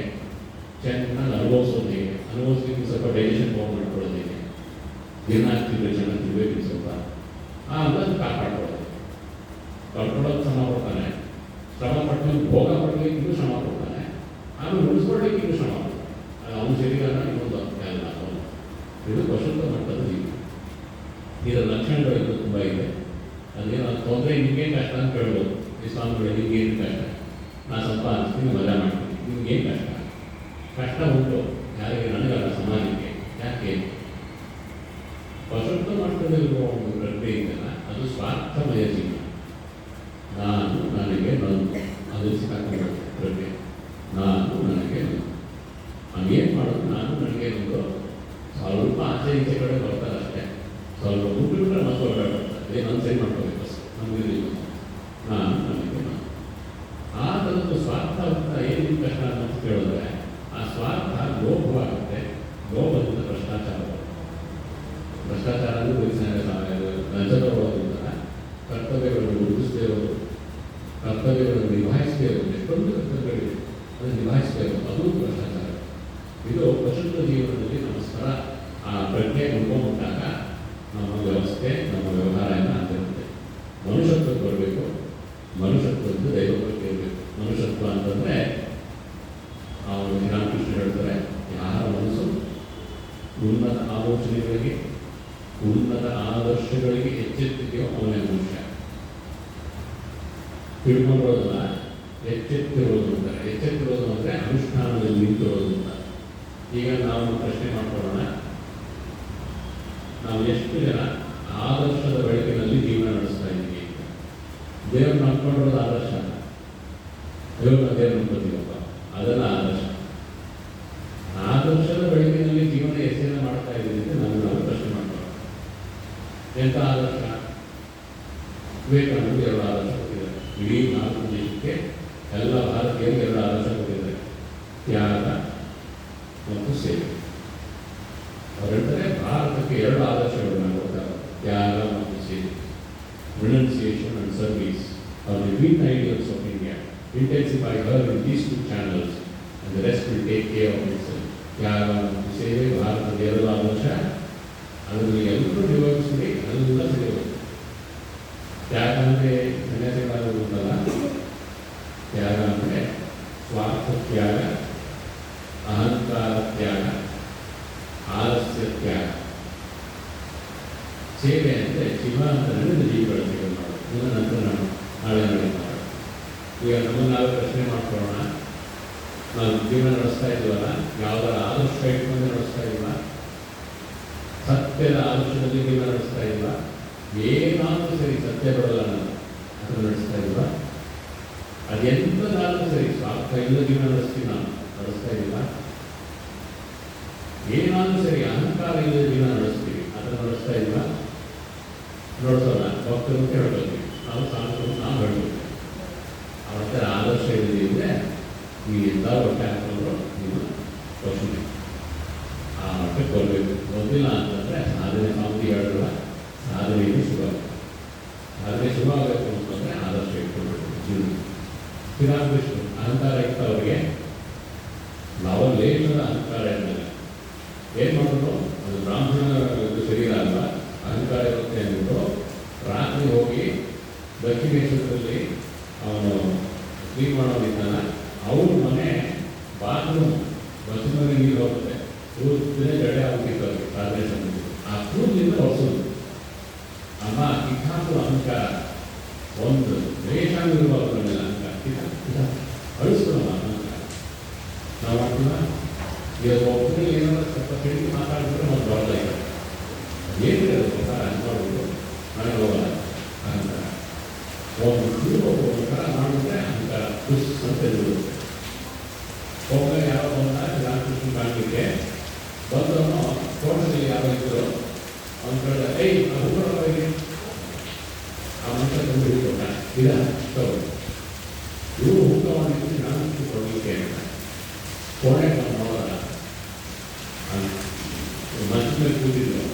ಅವರೇ ಶ್ರೀರಾಮಕೃಷ್ಣ ಅವ್ರನ್ನೇ ಕೇಳಿದ್ರು, ಹೂಕಳ ಹೇಗೆ ಅಂತ. ಇವ್ರಿಗೆ ನಾವು ಹಿಂಗೆಲ್ಲ ಮಾತಾಡ್ತೀವಿ, ನಮ್ಗೆ ಹೇಳೇ ಇಲ್ಲ ನನಗೆ. ಅವ್ರಿಗೇನಿಲ್ಲ, ನೀವು ಜಯ ಅಂತ ಮಹಾಶಯ ಅಂತ ಅವ್ರಿಗೆ ಪ್ರಶ್ನೆ ಇಲ್ಲ, ಅಹಂಕಾರ ಇಲ್ಲ, ಸ್ವಾರ್ಥ ಇಲ್ಲ.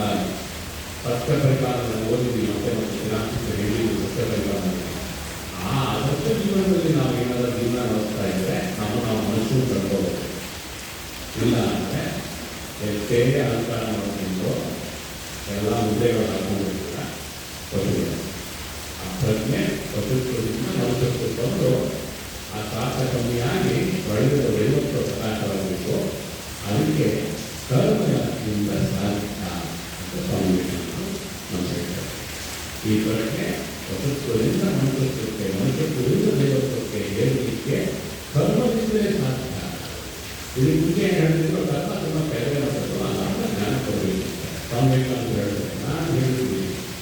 ಸ್ವಾಮಿ ವಿವೇಕಾನಂದ ಹೇಳ್ತಾರೆ, ಹರಿಭಾಯಿ ಹರಿಕೈ ಕರೀತೀವಿ, ಹರಿಭಾಯಿ ನಾನು ಹೊಸ ಮಾರ್ಗ ತೋರಿಸಿದ್ದೀನಿ, ಕರ್ಮದ ಮೂಲಕ ಸಾಧ್ಯ ನಾನು ತೋರಿಸ್ತಾ ಇದ್ದೀನಿ. ಅದೇ ಬರೀ ಕರ್ಮ ಇಕ್ಕಿದ್ದೆಲ್ಲ ಬಿಟ್ಟು ಹೋಗ್ತಾರ ಒಟ್ಟಿಗೆ ಸೇರಿ ಅದು ಹೇಗೆ ಸಾಧ್ಯ ಅಂತ ಮಾಡೋಣ.